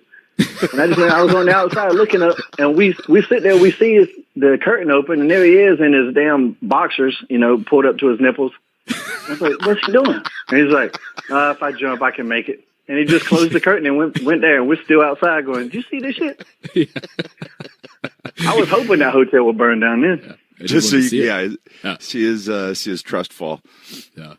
Oh, man. Yeah. We could do an entire podcast on road stories, honestly. And I don't know. I mean, I'm sure people probably know by now, but like the character that you are, like I didn't know when we first met, like how funny you are. Like you You have a gift. Wait, for nonsense. You were one more story. Remember we were going over to Australia and we were on a flight and we opened the overhead and for some reason there was one of those orange vests for people that work on the airline. And I bought that. You put it on. I bought that from a guy in the jet bridge. Oh, you did? Okay. A Qantas, yeah. I gave him $20 for a Qantas vest. You started telling people to put their bags up. We were coming back, so then I put it on, and I went to the back, and I acted like I worked for the airline, and I was making people like get up and shut the overhead bins. Yeah, like, sir, you need to pick that bag up. Pick the bag up. That won't fit in there. You're gonna have to move it. And he's like making people move their bags and stuff. It was so funny. Yeah, I did that for like 5 minutes till they came and got me and made me go sit down. And then people realized that I was just an asshole. You know how they do the thing with the seat? You know how they do the thing with the seat belt where they show you how to do a seat belt as if you don't know? Yeah. And so I took the headphones and I did that. I like stretched them out, put them on my ears, showing people how to use headphones. So like, sir, do you work here? And I'm like, oh, no, sorry. Oh, man. So many stuff. Those are things, though, that you need that stuff to stay sane in the midst of that, crazy schedule. Like, you just need those things to just bust up and like cry laughing in order to just, to maintain your sanity. Yeah. I'm half convinced, that's why Vince kept me around so long. I just made everybody happy. I'm sure the merchandise sales, he was pretty happy with them, but I think really, Hurricane just makes everybody laugh. We need to keep him. I was just telling Lance this one time, like one of the biggest pops I got from Vince was I got sent to his office one time for getting into it with one of the agents. I had to do, yeah. Imagine that. Arn was a great heel. If you're a heel worker, Arn's the agent you want. Arn didn't really know shit about being a Hurricane. Steamboat was a great babyface. So if you're a babyface, he's the agent you want. If you're a heel, that wasn't necessarily his forte. All the agents are generally good at what they did, but none of them needed Peter Parker as an agent. You needed Peter Parker. Yeah. I need somebody. Like Katie Spider-Man. Yeah. So I got into it again with one of the agents that was wanting me to do something that they just didn't understand. Some of the difficulties that came into pulling off this comedic character in the realm of simulated violence. It's not as easy as it sounds. A lot of people try to do comedy and wrestling and they bomb all the time, Yeah. And so to do it consistently, and you guys know that because y'all were very funny, to do it consistently and keep that up, it looks easy to people, but it's not, And so anyway, I got sent to the office. Long story short, fellas, I got, they sent to the office and Vince goes, what now? He goes, what you do now? And I go, to my defense, that motherfucker is stupid and I hate him. And he just goes,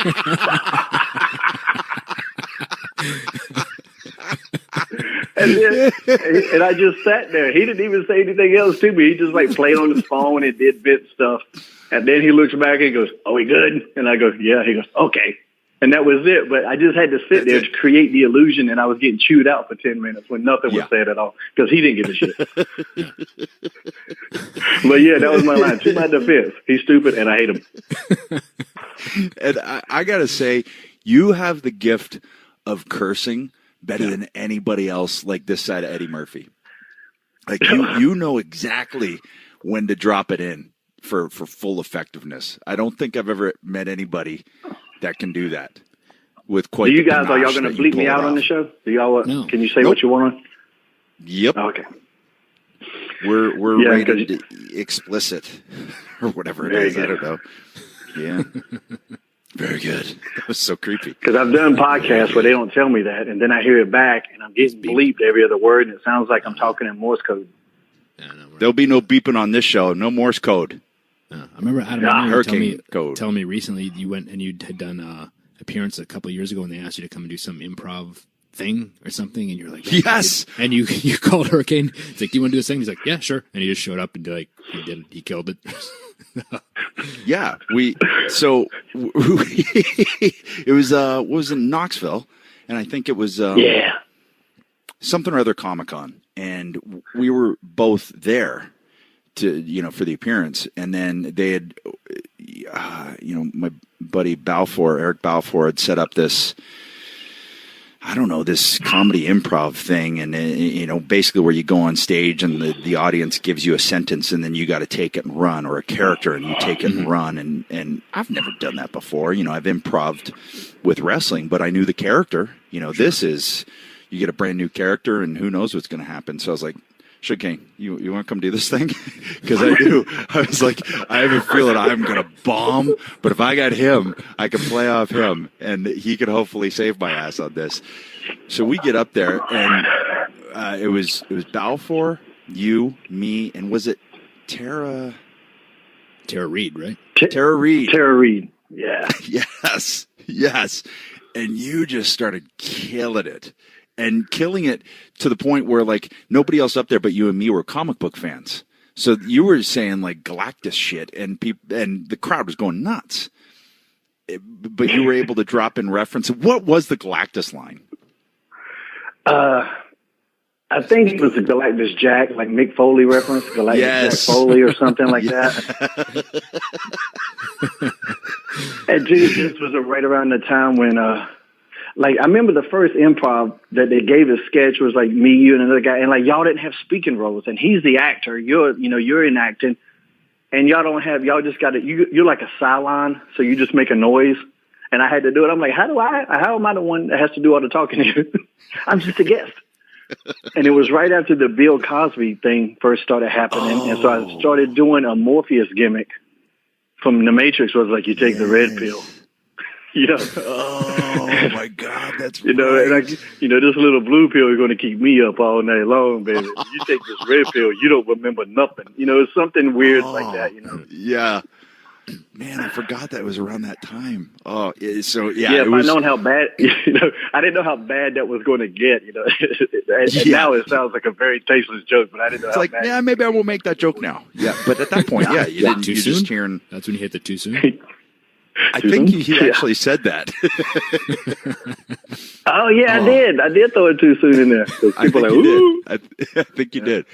But that was I forgot about I didn't forget about that night, but that was a lot of fun. We and I think we raised money, for something. But that's actually the last time I physically saw you. Is it really? I think so. Do you remember me being on a plane with Burt Ward? Do you remember that story for that con? Vaguely. Flying from wherever. I think I flew just straight from Raleigh there. So I'm on the plane. It's one of the small planes that's 2 seats on one side, little aisle, 2 seats on the other. Mm-hmm. And a guy beside me is overweight, and I realize some people can't help that. And he's, but he's kind of melting into my seat. You know what I'm saying? So I realized he can't help it, but at the same time, what am I supposed to do? Just have half a seat because, this guy never heard that cheeseburgers were bad? I don't know. And he's over there and he's sleeping too, and he's like twitching and shit. And then there's a couple times where he would make this weird noise in his sleep, and it would like scare the shit out of me. And I'm like, what is going on here with this guy? But, it's a short flight, so I don't, it's, sold out, so I can't go to another seat, and I just kind of deal with it, Patient Shane was there. Really? So I get to the con. I got to rush, put on the gimmick, because I try to do my especially at Comic Cons, I do them in full gimmick. Yeah. A lesson taught to me by Hulk Hogan, brother.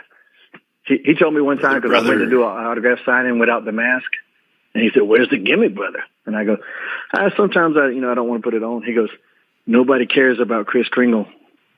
And it took it a second, and I go, he goes, "Nobody cares about Terry Bollea either." And I go, damn it. And it was just so spot on correct, I mean, I don't think I would have argued with Hulk Hogan anyway, but the fact that he was absolutely 1,000% correct, I ran upstairs and put the whole shit on. And I wore him, pretty much head to toe since then. So anyway, I get to this signing, and, you got a big line because I'm over kids. And so I'm sitting there signing it, and this one person comes up, she goes, yeah, and because she has a Robin outfit on, because you know how the fans would dress up cosplay. I said, oh, nice Robin outfit. She goes, yeah, I just met him. I said, oh, really? And it was, so she showed me the picture, and it was Burt Ward from the old school 60s Batman TV show. Yeah. That was the fat ass that was in the seat beside me. Really? yeah. And I go, and so of course I never said anything to him on the plane because I hated him. And because he was stupid and I hated him. And so then, you know, when I had a break, I went over to his table and said, hey, I'm the guy that was beside you on the plane. He goes, oh, I didn't bother you in my sleep, did I? Yeah, you did, Twitchy McGee.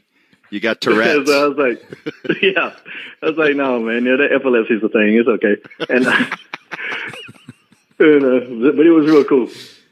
He was nice about it, so. But yeah, that was a good, that was a good con. And I do remember doing that improv stuff because I'd never done it. And so I was worried, you know, you never know. You just assume. You don't, but the thing about I did. Wait, comedy, I knew. That's why I called you. I was like, hey, man, I think you should come on down to this thing. I was your lifeline.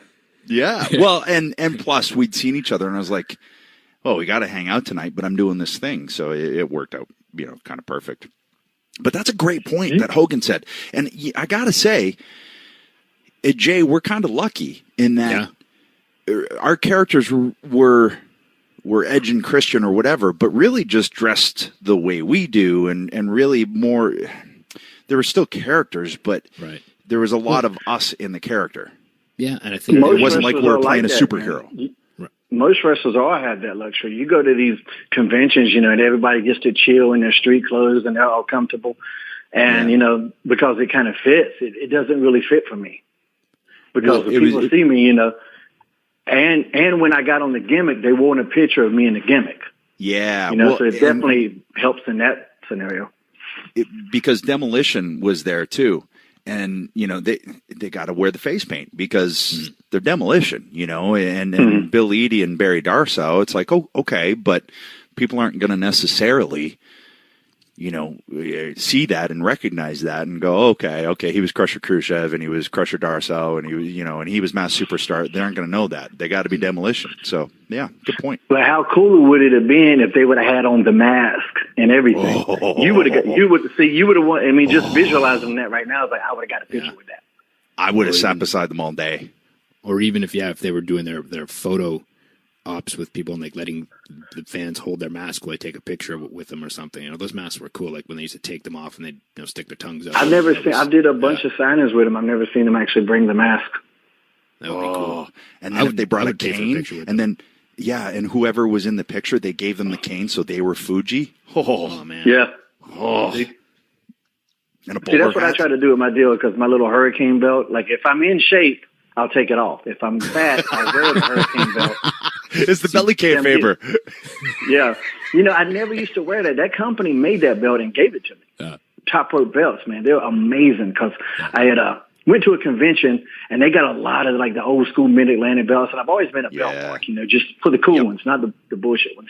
But I tweeted out some pictures of the belts, you know, and they made some sales off of me. And I didn't do it with an agenda, you know. I just thought these were cool. I like to post cool. I'll put over anything. Yeah. You know, I'm not afraid to mark out. You know, I'll put over whatever I like, you know. And so they made some sales, and then he asked me, you know, said, well, we got this idea where we want to make you a legacy belt. And that's what they call these belts, that they dedicate to your career.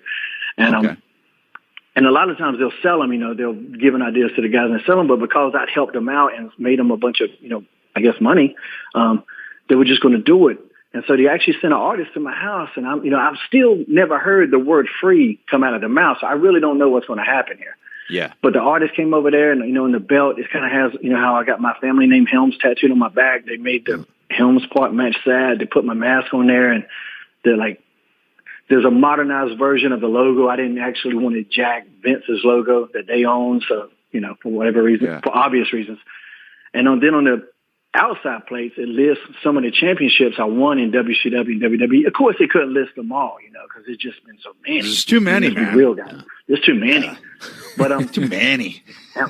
And so then, you know, they told me they would send me like screenshots of them making the belt, and you can't really get a sense of what it's actually going to look like or how big it would be. And then they brought it to my house. I mean, people live down in Asheville and near the Charlotte area, and they come to my house, and I'm like, holy God.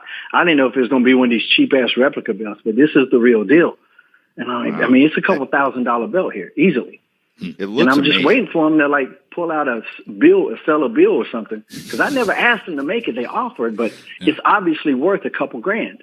Yeah. And they're like, no, just thank you very much. And I'm like, wow. But maybe if they listen to this podcast, they'll send you a bill now. They'll be like, oh yeah, we should charge you for that. Or Bird, watch what I'm going to do here. I'm going to flip it. Maybe they'll make one for each of us. Boom. ENC, baby. Yeah. Just threw that down. There's a gauntlet. Pick it up. Yeah. And so I never even used to take it to show. At first, I didn't take it to shows, but I would put pictures of it. Fans like, bring it to the show. And I started thinking like, oh, fans might want to take a picture with this. You know, gimmick sales. But also, it makes their experience better. So it's a win-win. Yeah. And I never wore it. And here's where sometimes you can get knowledge from the strangest of sources. This little kid comes up to me. He's 10 or 11. And he's like, well, why don't you wear it? And I go, well, it's not really a championship. And he goes, well, Batman's got a utility belt. Ooh. He just said it so quick too, like just, I was like, it fucked me up, and I was going, little bastard, I wanted to kind of kick his ass a little bit, you know what I mean? But yeah, but he's got a point. What if I couldn't? Yeah. Well, like any good heel, he's always got a little bit of truth in there. You just hate the way he tells it to you. Yeah. Yeah, he just fucked that. I was like, all right, you little bastard, get on away from here. And of course, as soon as he walked away, I put it on. And it fits the gimmick. It actually does fit the gimmick. And too, like when I'll go to indie shows, it's like sometimes the company will want me to be their champion, and sometimes the belts aren't up to par. And I'm a big, proponent of, if you can't afford a good belt, just don't have one. Right. Yeah. Just do shows until you got the money to get one. Because I'd rather, not have a champion than send somebody out there with some shit that just tells the world this is a bullshit company. You know what I mean? Yeah, we're Bush League. So they'll want me to be a champion. I'm like, no, I'm good, man. I got my belt, my shit, I'm fine, And also, like I said, when the abs disappear, it covers up the gut. Well, that and let's face it, that's the most important thing. So that is the most important thing of all that shit. So, hey, man, I think I need one of those, man. And you know what? I'm going to say this too before you cut me off, Birdman. Is one thing that people will always ask me is, hey, do you get to keep your belts? Or what are the belts like? Or how heavy are the belts? And that's a concept that people really gravitate and latch on to. And that's why, it is important. Like that damn Universal title right now, that thing's brutal. And people think it's brutal. And it got booed, right? So it shows a belt got booed. I'll tell you right now. It shows the importance of it. The heaviest title I've ever held is that ECW championship, the WWE ECW. Man, that thing is so heavy. Gigantic. That thing's bigger than Rhode Island. Like that thing's a state. It reminded me of the old AWA belt in a sense. Remember how big that belt used to be? That title.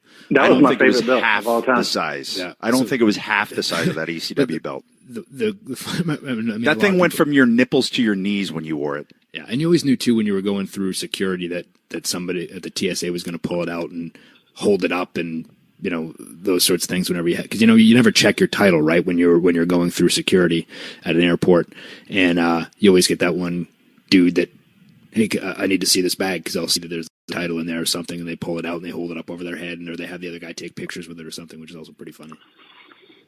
Yeah. I do think belts are important. I don't know if you've ever seen the Omega belts.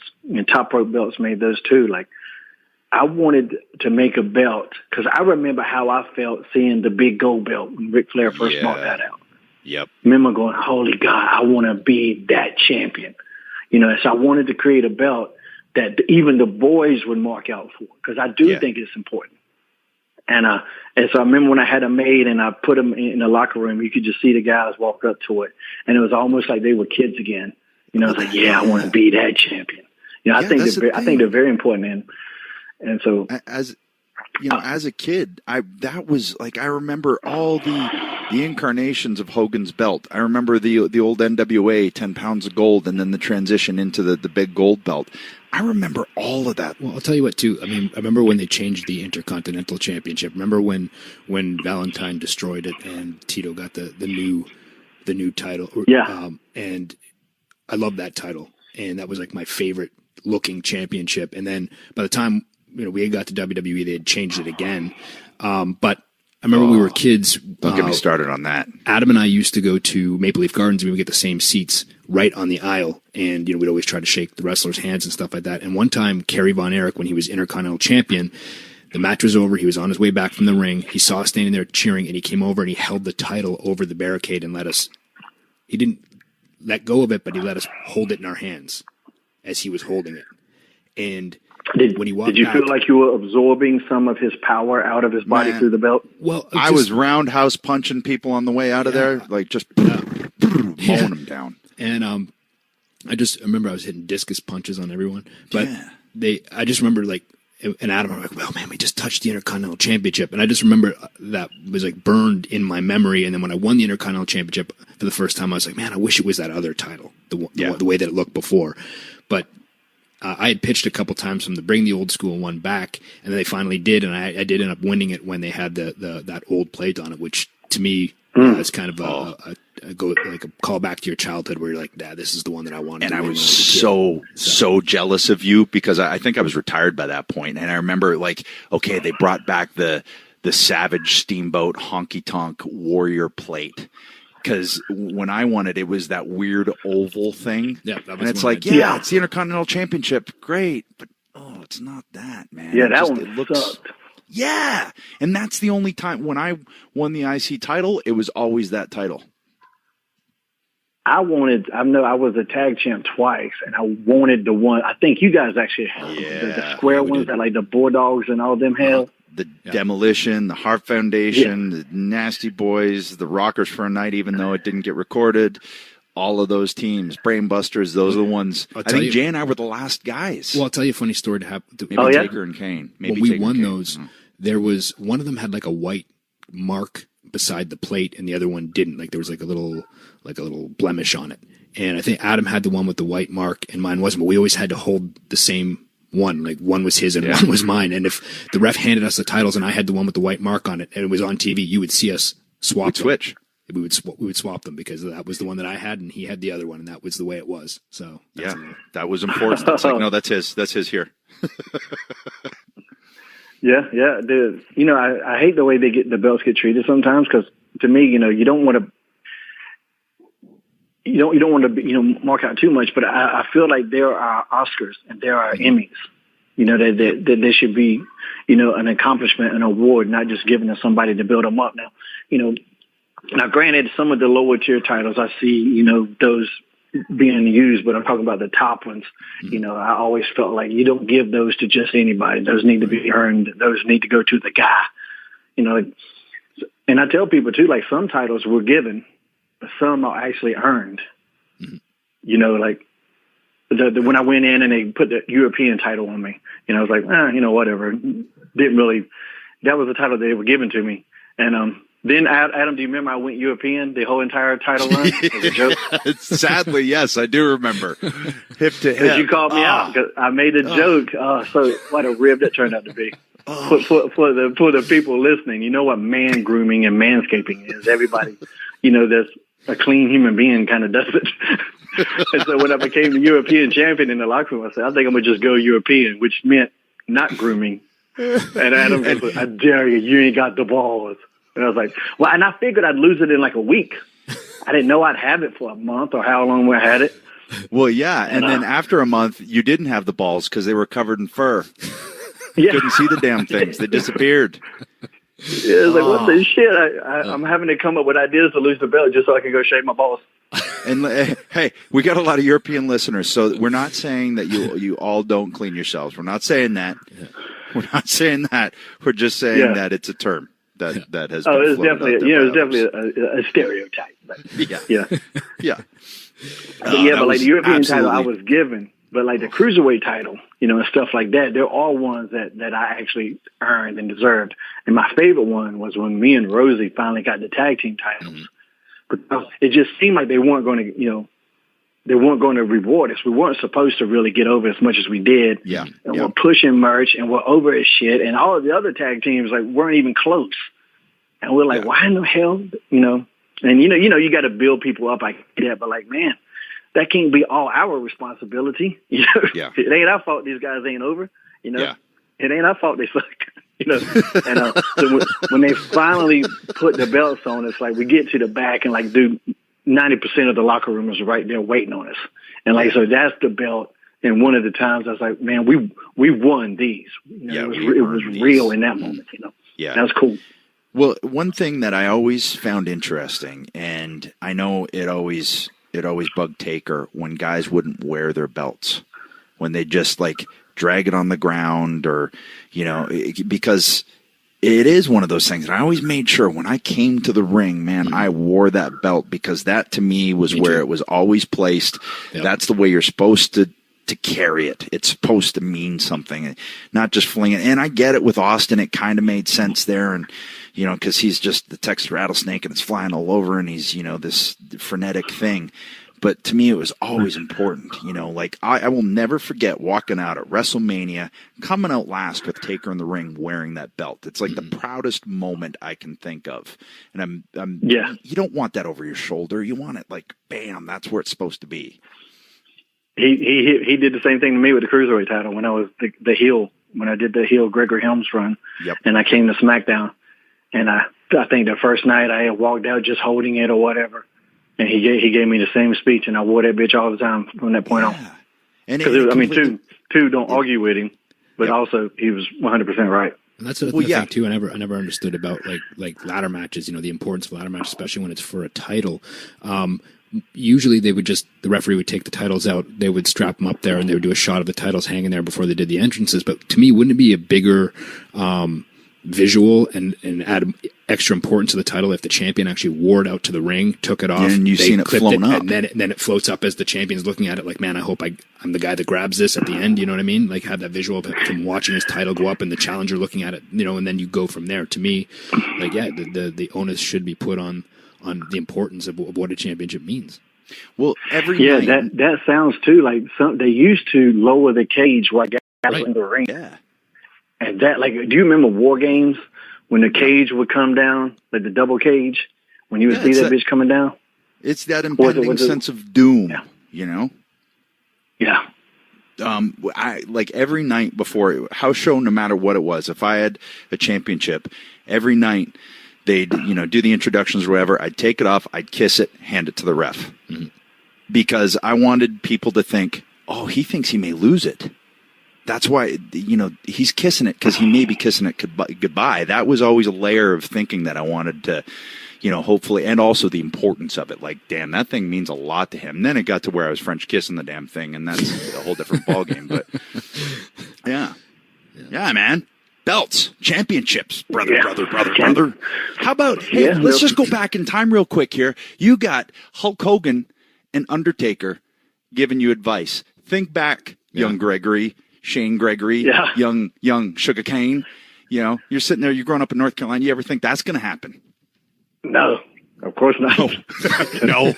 Well, I mean, actually, I thought about it all the time. I just wasn't sure they would happen. Yeah. I mean, there's nothing like getting the respect of your peers, and especially people you idolize. And that's why, like, it's easy for me. Like, whenever I get attacked online for whatever reason, and somebody will say something, I'm like, yeah, but Hulk Hogan respects me, and Steve Austin respects me, and Ric Flair respects me, so I really don't give a shit that this person I'm never going to meet ever does it. You know what I mean? Yeah. It kind of helps you keep things in perspective. And one of the reasons they respect you is because you always spoke your mind. If I was wrong, which never happened. you always spoke your mind, and even if it was right, wrong, or somewhere in between, at least you always knew. I always knew where everybody stood with you. Yeah. Yeah. I think that's important, and the thing too, if I was wrong, I would eat it.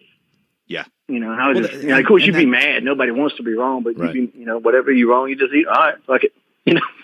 And that's what a fully functioning adult should do. You would think, man, we like right now in North Carolina, they're like tearing down. We actually still have Confederate statues in North Carolina. Yeah. Because the people who got their asses kicked in the war must be glorified for whatever reason. I never understood. But so there's a big thing going down now here, and it's like, and there's all these people that are defending them like, no, it wasn't really about racism. And you go, yeah, no, really, it kind of was. Yeah. And let's just move on and get rid of the shit, but it's a big thing. Well, I actually thought the South won the Civil War when I was a kid, because I would see that Confederate flag everywhere, so I thought they won. Like, well, shit, they must have won. Wait a minute, they lost? What the hell? Well, and the thing, not to get into the whole thing, but I always see, like, well, not always, thankfully, but sometimes I'll see the Confederate flag being flown beside the American flag. I'm like, do they realize? They don't. Okay. There was literally a whole war over that thing. Gotcha. Okay. Yep. Moving on. Well, it was just a Dukes of Hazzard thing when I was a kid. Everybody loved Daisy Duke. The General Lee. Yeah. And nobody really knew what that shit meant. But then you grow up, you realize what it meant, and that's what I was kind of talking about. You grow up, you realize, oh, I was kind of wrong about that shit, and you move on. Yeah. But there are a lot of people down south having a hard time moving on with it. Yeah. Yeah. Strange to make times, a long man. story short. Our president has taken a stone cold stunner. Yeah. Yeah, how crazy is that? Yeah. You should take it's pretty crazy. It's pretty crazy. Yeah. Remember, we would have discussions about Canada because, like, we learned nothing about Canada in school. Yeah. At least not when I went to school. Yeah. Y'all would be telling me about provinces and shit. And I'm like, what? Well, not only that, but all we knew about Canada, it was in between us and Santa Claus. and we learn American history, so I can tell a lot of American stuff that they probably don't know. But yeah, Canadian history is not taught down here. But yeah, we got one hell of a good-looking prime minister right now. And they will never tell you that the Canada beat the U.S. in the War of 1812. They'll never tell you that down here. A little more layered than that, but yeah. Right. Yeah. Yeah, so, yeah, you know. Some research on that. This ain't a fucking podcast about history. All right, guys? Come on. Yeah, we don't want to be intelligent. Yeah. No. Killing the gimmick. Smart. We don't want this kid to be smart. We want him to be a moron. Makes more sense. Exactly. Here we go. But I chose the line pretty well. I mean, depending on what day it is, I can go from Einstein to Frankenstein in a damn heartbeat. My favorite Shaneism, and I still, to this day, anytime I encounter some type of idiocy or just moronic behavior, it's common sense isn't very common. And I will never forget it. And I don't know what the dude was doing, but you looked at me deadpan and said that with your delivery, and I lost it. And it is forever. It's etched onto my frontal lobe now. You know, I think one of my favorite things to do is to say stuff like that so that you guys hear it, but the person we're talking about who is right there doesn't pick up on it.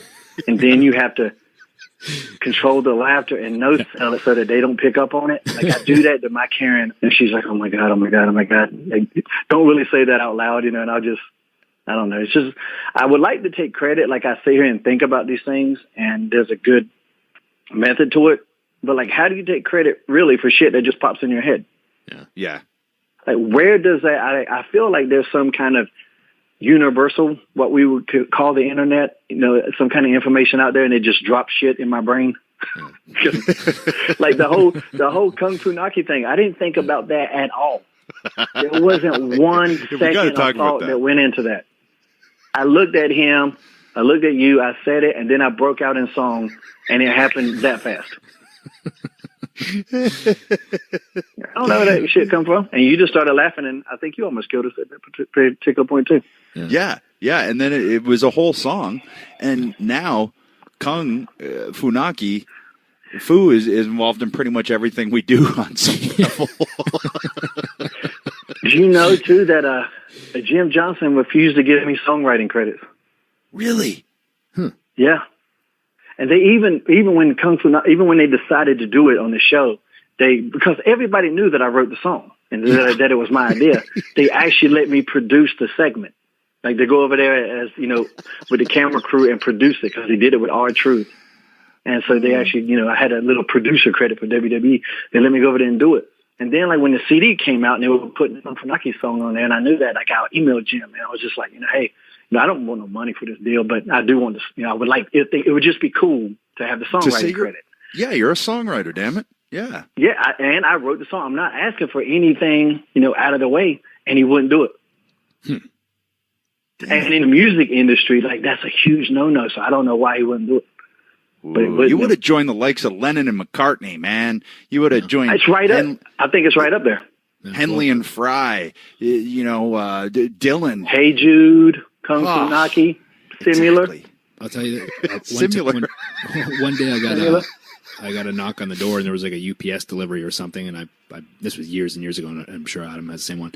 And I open the door, and there's a box, and I open it, and it's a gold and a platinum album for WWE The Music Volume. I can't remember, like Volume 4 or Volume 3 or something like that, but it was a gold and a platinum with my name on it, and I was like, I don't think I had anything to do with this, but I'll take it. It's pretty cool to say you have a gold and platinum album in your house, so that was that was in place of the royalties.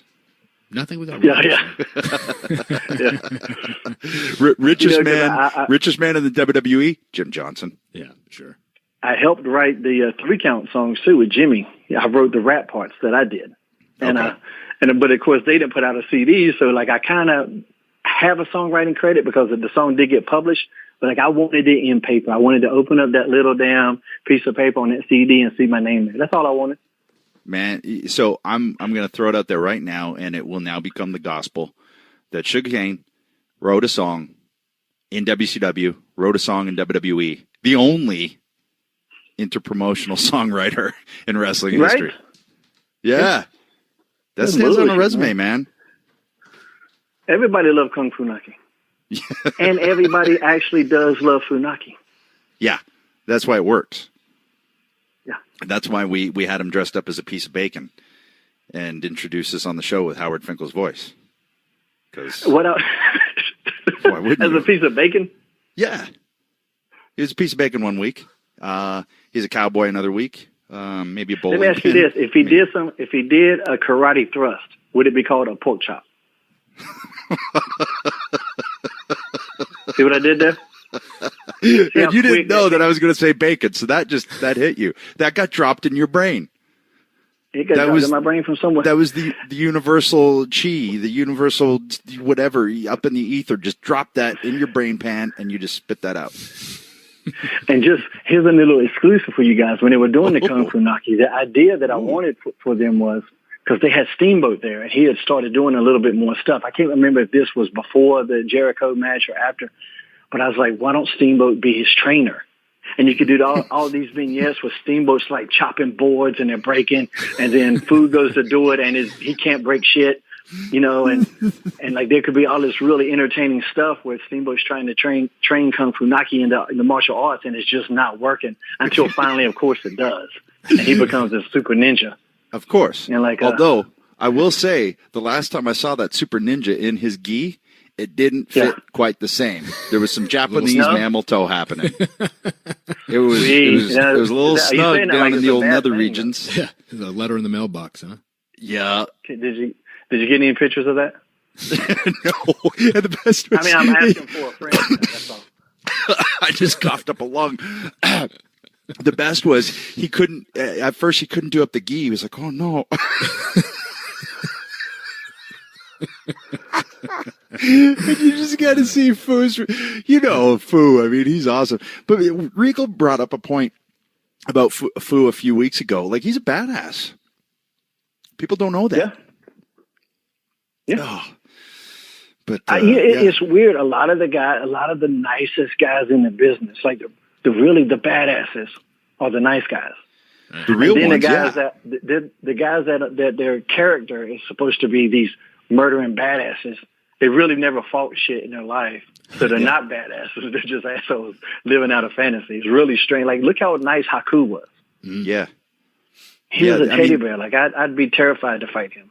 The people who actually know they're tough don't have to walk around saying they're tough. Yeah. Yeah. Me and Jay used to do this thing. It was either Jay or Kidman, where we would go to give him a high five, and when he went to high five us, we'd punch him in the belly. That wasn't me, no. It must have been you and Kidman. And he would fall for it, like, every time, to the point, like, I was like, maybe he just likes getting punched in the belly. Like, there's no way he doesn't know this coming. And so I think he was like in the S&M or something, so he was really getting a kick out of it. But he was a sweetheart, and he would just go, "Why? Why? Why?" Hey, a little bit earlier you were talking about producing, the segment with Funaki and that sort of thing. But you moved on. in TNA, you were actually working backstage as a producer / agent and helping guys put their matches together and girls and stuff like that. So how did you feel about that transition? I loved it, man. It became, I had a really kind of blessed career in that, like I was talking about earlier, how most agents are just good at one thing, what they did. Yeah. Well, my career was kind of a little bit of everything because, I was a babyface and I got over, and I was a heel and I got over, and I was just a wrestler when I was Sugar Shane and Gregory Helms. And then as a Hurricane, I was this gimmick character, which so many agents never had to do. And so there's really not a lot of scenarios that they could give me as far as matches that I haven't been in before. Like I'm talking about at TNA, when they would come to me with a scenario, like, oh shit, I've been one of these guys before, I can help.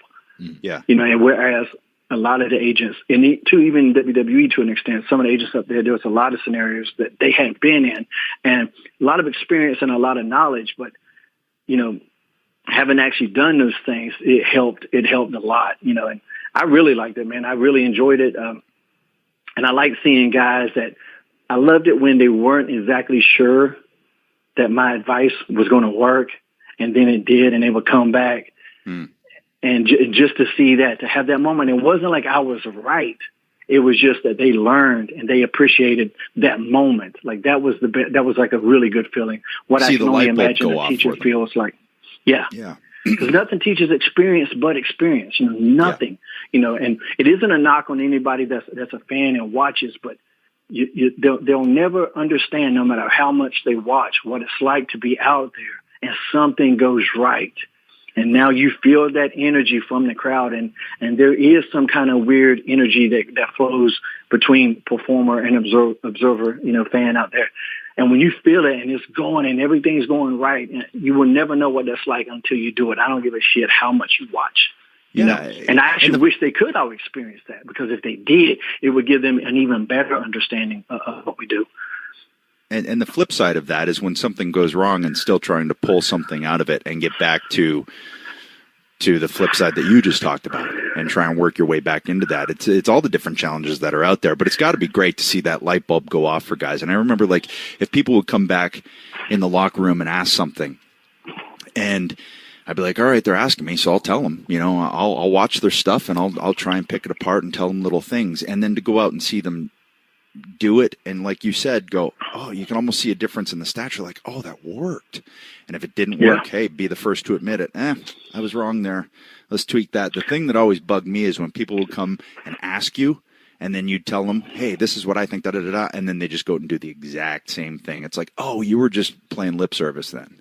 Gotcha. Yeah, okay. That is something you do have to deal with.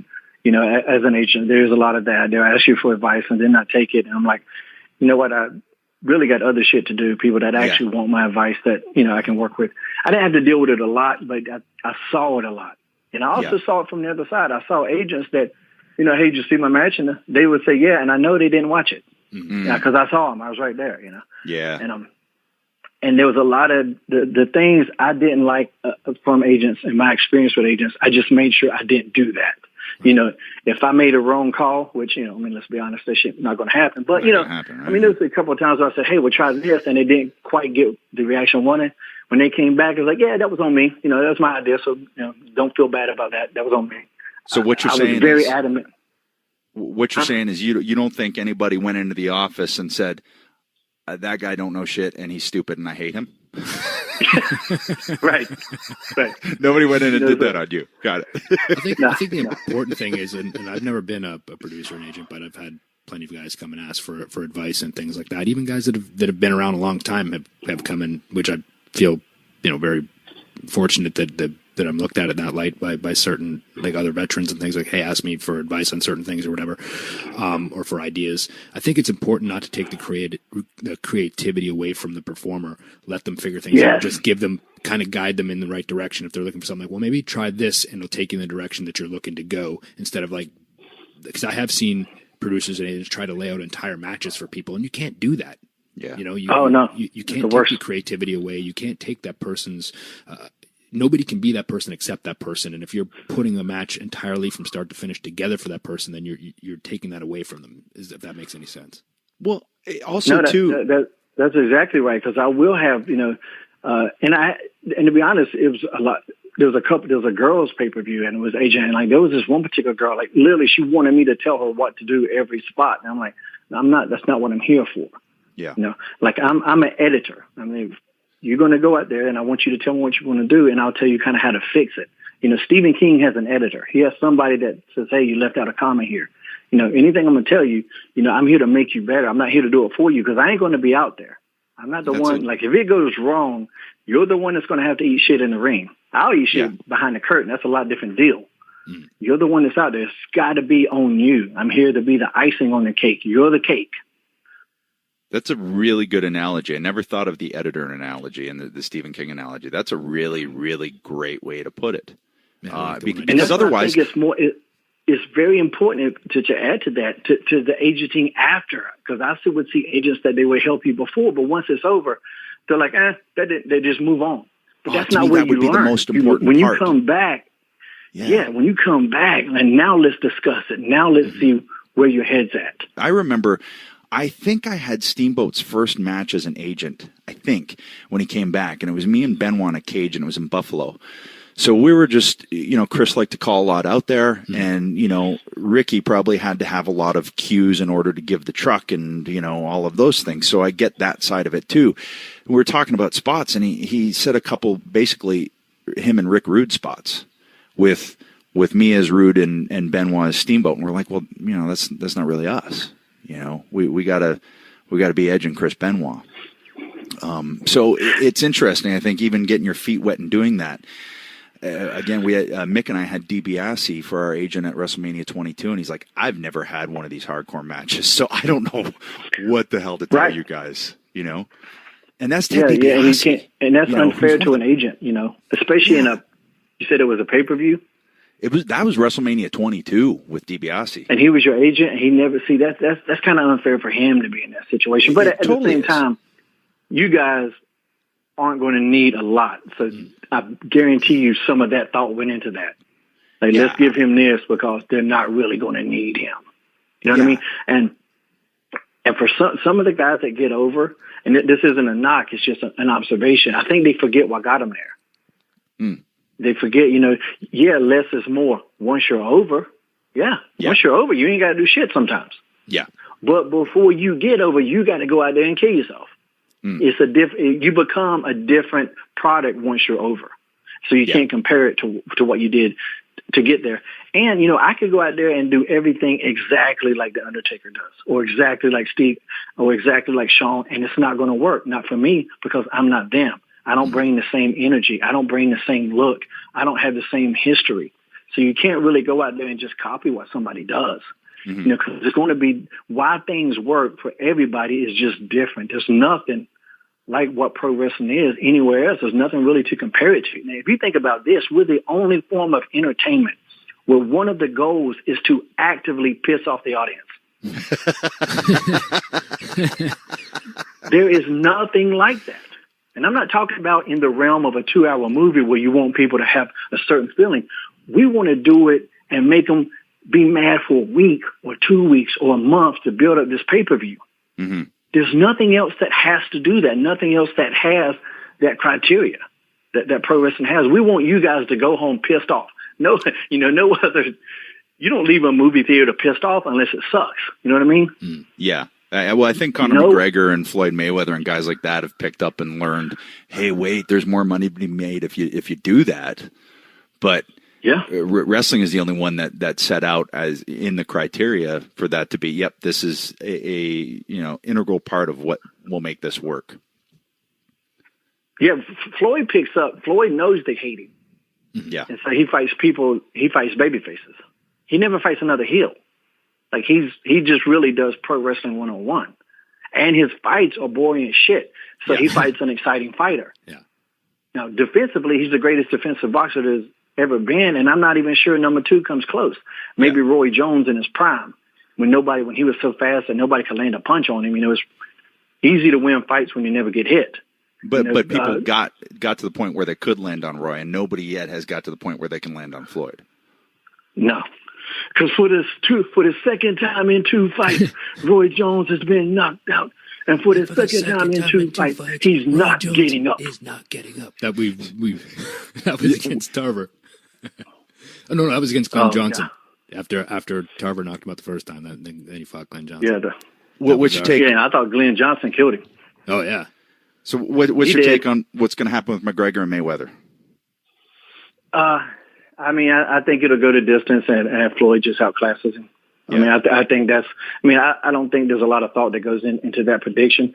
Does Mayweather got a puncher's chance? Of course he does. Anybody in there could possibly land a punch. McGregor. He's not slow. He's fast. Yeah. He's bigger. He's stronger.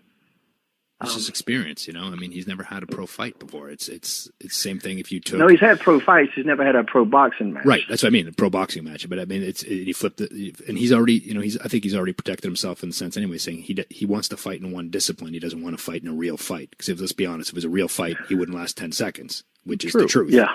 And he's got nothing to lose. No, he has nothing to lose. Absolutely, McGregor has nothing to lose because he's jumping in, not in just into the deep end, but he's jumping into like the deepest part of the ocean where the Krakens live. Like you said, the most impressive thing is that it's even happening.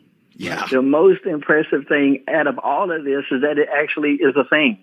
Yeah. Yeah. This guy with no professional boxing fights, no pro fights. He's got some amateur background in boxing. Has talked his with way. no pro fight is about to fight.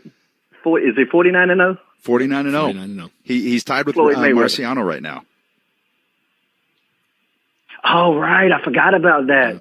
So he's going to break the great white hype. He's going to break the record. Huh. Yeah. Nice. Probably the asterisks, but.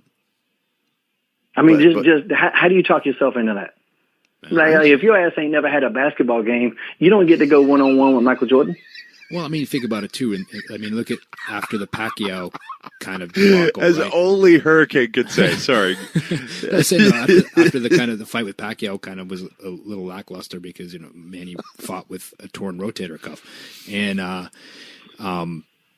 but I think he fought Andre Berto, if I'm not mistaken, after that, and I don't think there was any interest in that. I don't think he did many buys, but I mean, honestly, the only person that's going to spike any kind of interest is McGregor, because he can talk better, if not, more trash and better trash than Mayweather can. And there's a ton of interest before they even step in the ring, which is what Mayweather wants, someone that can equal him in the promotion side of it.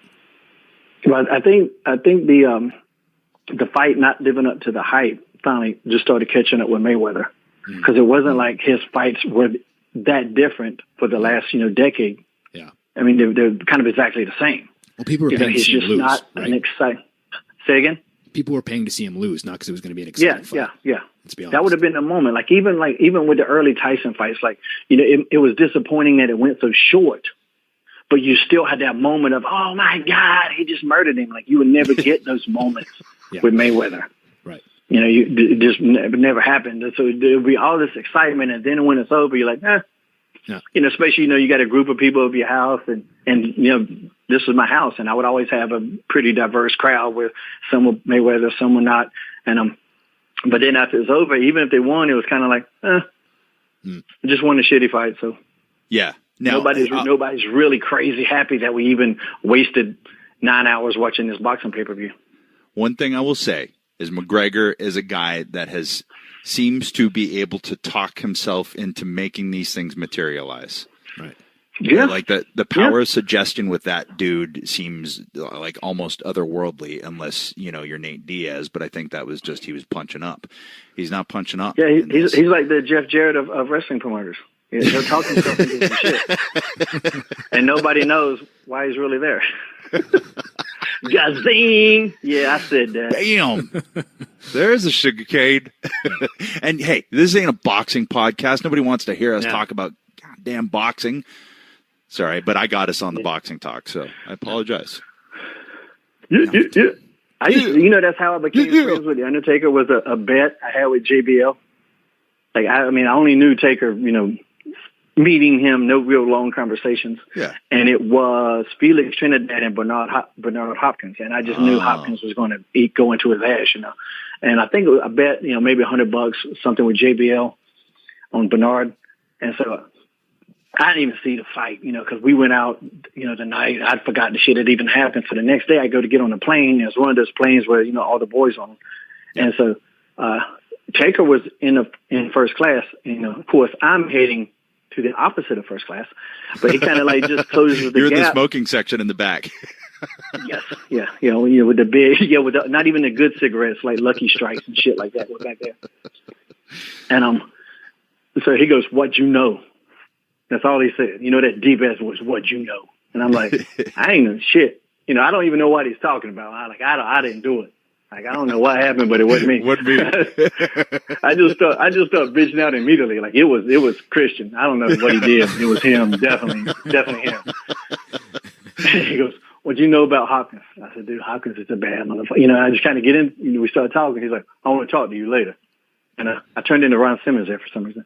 And so that's actually how we became friends, talking over boxing. Because I used to do really well picking fights. I still do good picking MMA fights. But now there's so many of them. It's just, damn, it's impossible to keep up with everybody. But I used to make a killing. Yeah. There's so me many and Jay will tell you this. I almost won $90,000 in Vegas betting on Pacquiao and Morales. Yeah. Well, it's because my pick, TKO in the 10th, because you can pick a winner, and then you can pick maybe the winner in the round, and then you pick the winner of the round, and however he won, and the odds go up. And Morales had never been knocked out at this point. I think he'd only been knocked down once, and it was kind of kabuki, and this is a rematch. Yeah. Kabuki-san. Yeah. And so my pick was Pacquiao TKO in the 10th. But here's what happened. Maybe a month before, we did a show in Puerto Rico, and I killed in 3-card poker. I went down there and fucking smoked ass. And so, every mark that's ever been to a casino that did good, now I think I know the system. I think I got this shit figured out. I'm going to be the guy to go to every casino in the country and win. Like a jackass. Yeah. So we go to Vegas, and I got $2,500 that I'm going to bet on this fight. And you can go get these little tickets, but you still have to give the ticket back. You understand? A marker, what they call it. You still have to get it back. And so I got mine, but it hasn't been turned in. So I go downstairs the night before and play this poker. And that casino explained to me in no uncertain terms that I don't know what the fuck I'm doing playing 3-card poker. I mean, they explained that shit to me in every language on earth. They just ate my ass. And I'm like, God. And so I lost like $1,500, whatever. And so I don't put the marker in, because if I put it in and I lose, now I'm down $4,000. I don't really want to lose that much, we have free tickets because I think Jay got his ticket somehow through Pacquiao's camp. Somebody, his agent knew Pacquiao or some shit like that. So they took care of us. Free tickets to the fight. I think the hotel was, I don't know if it was paid for, but we got, an upgrade that was a hookup and all this kind of shit. So we're pimping, and we're pimping good. And I'm sitting beside, I got Floyd Mayweather's dad on one side of me, who is a jackass. And the other guy beside me, this guy was all cool. And I was like, we kind of were just chit-chatting. I said, "What do you do?" And he goes, "Oh, I'm a television producer." I said, "Really?" He said, "You ever did anything I might have heard of?" He goes, "I did this one show called The X-Files." I was like, yeah, I might have heard of that one. But then I was mad at him because he's more successful than I am, so I don't want to talk to him no more. I need to hang around some losers to feel good about myself, which is why I'm on this podcast. What? Anyway, so just threw that in there. Well played. That was quick, too. That was in and out. And this audience is hype, Jay. You remember, it's half Mexico. Yeah. It's half, the Philippines. They are going ape shit. Yeah. It's such a great environment to be in. They're just going bananas. And TKO in the 10th, fucking Pacquiao whoops his ass. I'm up there losing my mind. Yeah. Jerry's losing his mind, but we're not sitting together because he brought out Denise because he, big league me, sat with his wife. Yeah. What is she going to do? Put out or something? And I was trying. And so then he holds up his phone. Do you remember this? So look at your phone. I'm like, what? I look it out, and he goes, TKO in the 10th. And I realized at that moment, I just could have won $90,000, but I didn't put the marker in. People were standing on their seats when he had Morales on the ropes too, right? People were literally standing on their seats. It was one of the craziest things I've I've been a part of. Oh, it's so good. Who cares about that? Man. Hurricane just lost a down payment on a house. Yeah. But anyway, man, that's the moments that, you know, I still get as being a fan. And one of the things I like when I try to tell, because some of the guys get so wrapped up in being in the ring, they forget what it's like to be on the other side of that barricade. Right. You know, and I think you lose that connection with the audience. I don't think you can identify with the audience and know what they want if you forget what it's like to be one of them. You know, so those moments where you can just be a fan and yell and scream, like, I love that shit. I embrace it. You know, they did something on SmackDown this week where, now I don't know when this show comes out. Is this live? Are we doing this shit live, or when does this drop? When does this episode come out? On a Friday. Okay. So they did SmackDown, that whole Baron Corbin thing when he did the Money in the Bank. Yeah. Like, I thought that shit was cool as hell. And I still haven't seen it. I still didn't get to see it. Well, fuck it. I spoil it for you. But I heard about it, and I was totally surprised. You know, I had no idea that was, you know, happening. Was going to happen. Did happen. I remember, like, go back a couple months back when they had the Goldberg-Brock match and Goldberg squashed him. Yeah. Dude, I was running around my house like a little maniac. I just never expected that to get me, you know, to get me like that. Yeah. Was really well done. It got me excited. Well, it's the last thing you expected. You know who else it benefited the most? Gilbert, because I just did a show with him. Gilbert's got another, you know, he's not on his second win, you know, his ass is on his about 10th or 12th and still rolling.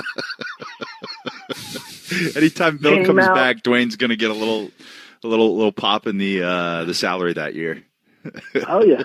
Yeah. Came out, place comes unglued. It was great. That's awesome. Yeah, I love it. Times. Good times, Sugar Cane. We've already kept you like an hour and a half, dude. Yeah. I don't care. I'll do this shit for 9 hours straight. I don't have an off button. I drive my woman absolutely crazy. And could you imagine living with me 24/7? Man, we came pretty close. We could do a reality show with you and Rhino living in a house. Oh, that would be good. That would. I don't think it'd last too many episodes. No. We didn't even get into fatherhood. The good thing about traveling. Go ahead. Well, we didn't even get into the fact that we're all dads now. I mean, oh man, think about that. We were allowed to procreate. Little Inhumans running around. Dude, and nobody tried harder to not be a dad than me. And now I wore condoms when I jerked off because I didn't trust myself. I'm telling you, man, I ain't trust nobody. It's a bad visual. Were you still European at that point? No, man, I abandoned myself for a little while. I put myself in a doghouse with that. I wouldn't put out. But no, man, being a dad is the best thing I never thought I wanted to be. Yeah. Yeah. It changed it. Like there actually, you know, Joe Rogan talked about it. It's like there's an actual physical chemical change that happens in your body. Mm-hmm. I remember that, and me and Karen's got a really good story. You know, I don't know if you guys believe in empathy and what empathy is, and if somebody's sad, can you actually feel it? Like, can you pick up on it, or can you feel their sadness? Like, I think that is real shit. And I think that's why the mob mentality works. Like, just talking about how awesome it was to be in that boxing fight, how you can actually feel other people's joy. I think we can feel that. Some people are better at it than others. Some people might not can feel it at all. What we all work for every night. Right. Yeah. Yeah, there is something there. You know, the science on it isn't precise, but there's something there. You know what I mean? And so Karen, we're having lunch one day, and this is, you know, I don't know if she's pregnant, and she just found out that day. But her car, you know, was parked maybe 4 cars away from mine. I get out of my car, look up. I'm watching her walk to me, and she's smiling, but she walks up to me, and I go, "Are you okay?" Like, just for no reason, I go, "Are you okay?" She goes, "Yeah, why?" And I go, "Just checking on you." Like, the second she got out of that car, I could feel something. I'm talking about she's 25 yards away. And she gets close, and we go in, and then, you know, of course, she breaks down and tell me. And, like, I've always been, you know, a pro-choice kind of person. And, like, you know, if an abortion is going to ruin your life, if you can do it you know, in the very first, you know, part of the pregnancy, not when actually, like, you know, brains develop and stuff like that, you know, then that's on you. And it's the woman's choice. Not, you know, that was just me. But I was always like, yeah, I don't want to have a kid. You know, if you're pregnant, I don't want to do it. You know, let's not do it. If you would have asked me would I have had an abortion 5 seconds before she told me, I would have said, yeah. The second she told me, it was an instant no. And I don't know why. But the second she told me, like, I was all in. And I never would have thought I would have been. Like, just something happened immediately within me that, like, you know, it's real now. It's on now. And so, like, when she told me, now, it wasn't a movie scene where I jumped for joy. Hey, baby, we did it. No, she told me, I was like, oh, my God. I said, I'll be right back. And I went to the bathroom, you know, washed my hands, washed my face, and I was like, holy shit. Came back out, and she goes, well, I just need you to know that abortion's not an option for me. And I said, it ain't for me either. I'm all in. And that was it. Yeah. Nice. And now it's like, I mean, it's hard to imagine how life was before kids, right? Like, oh yeah, that shit's over. yeah. You know, I mean, no, I used to think that like having a kid would be like, you know, I used to think like kids were awful and that they were terrible. And then I had a kid and realized that I was absolutely correct. Because they are the fucking worst. No, they're awesome, man. But it does your life as you know it is done. You know, especially if you're going to be a good parent. You can go and do other things, but if you want to be hands on and sculpt this person, you know, you got to be there. Right. You see the instances where people aren't, and I think you start to see the cracks later on in adulthood for those kids, you know. And it is important. I saw a lot of kids and guys in the business that weren't there for the kids, and they had all these problems. And, you know, I definitely feel that that's why, or that's one of the contributing factors, because they weren't there to nurture that relationship between parent and, you know, kid. And so it'll come out later on in life. Like, my kid might end up hating me for something, but it ain't going to be because I wasn't there. Yeah. It'd probably be because I'm there too much. He'll want me to get the fuck away. Probably what's going to happen. Man, you're smothering me. Well, man, we've God, this flu. It's been fun catching up, man. We should make this like a hell yeah, man. Y'all want me to come back? We'll do a part 3, 4, 5. Let me know. Yeah. Like I said, I never turn off. Yeah, we should just do a full. We didn't even on road stories. We got into some road stories. We didn't even get into your career at all, really. You know, and you know, an actual proper interview on everything you've accomplished. We just kind of talked, which is cool, but we should do that at some point too. Yeah. Yeah, man. Because I ain't going to write a book. I don't have that energy. Here, I'll sum it up for you. Yeah, he wrestled in 3 count for a little while. Did the Omega thing. He was cruiserweight champion, wore a mask, had a few matches, yada yada yada at the end. Yada, yada, yada. You got the yada, yada, yada. The lobster bisque. Yeah. That sounds about right. Man, thanks for coming on, dude. This is fun. Man. Yeah, anytime, man. Let's do it again. Yeah. Woodside. Yeah.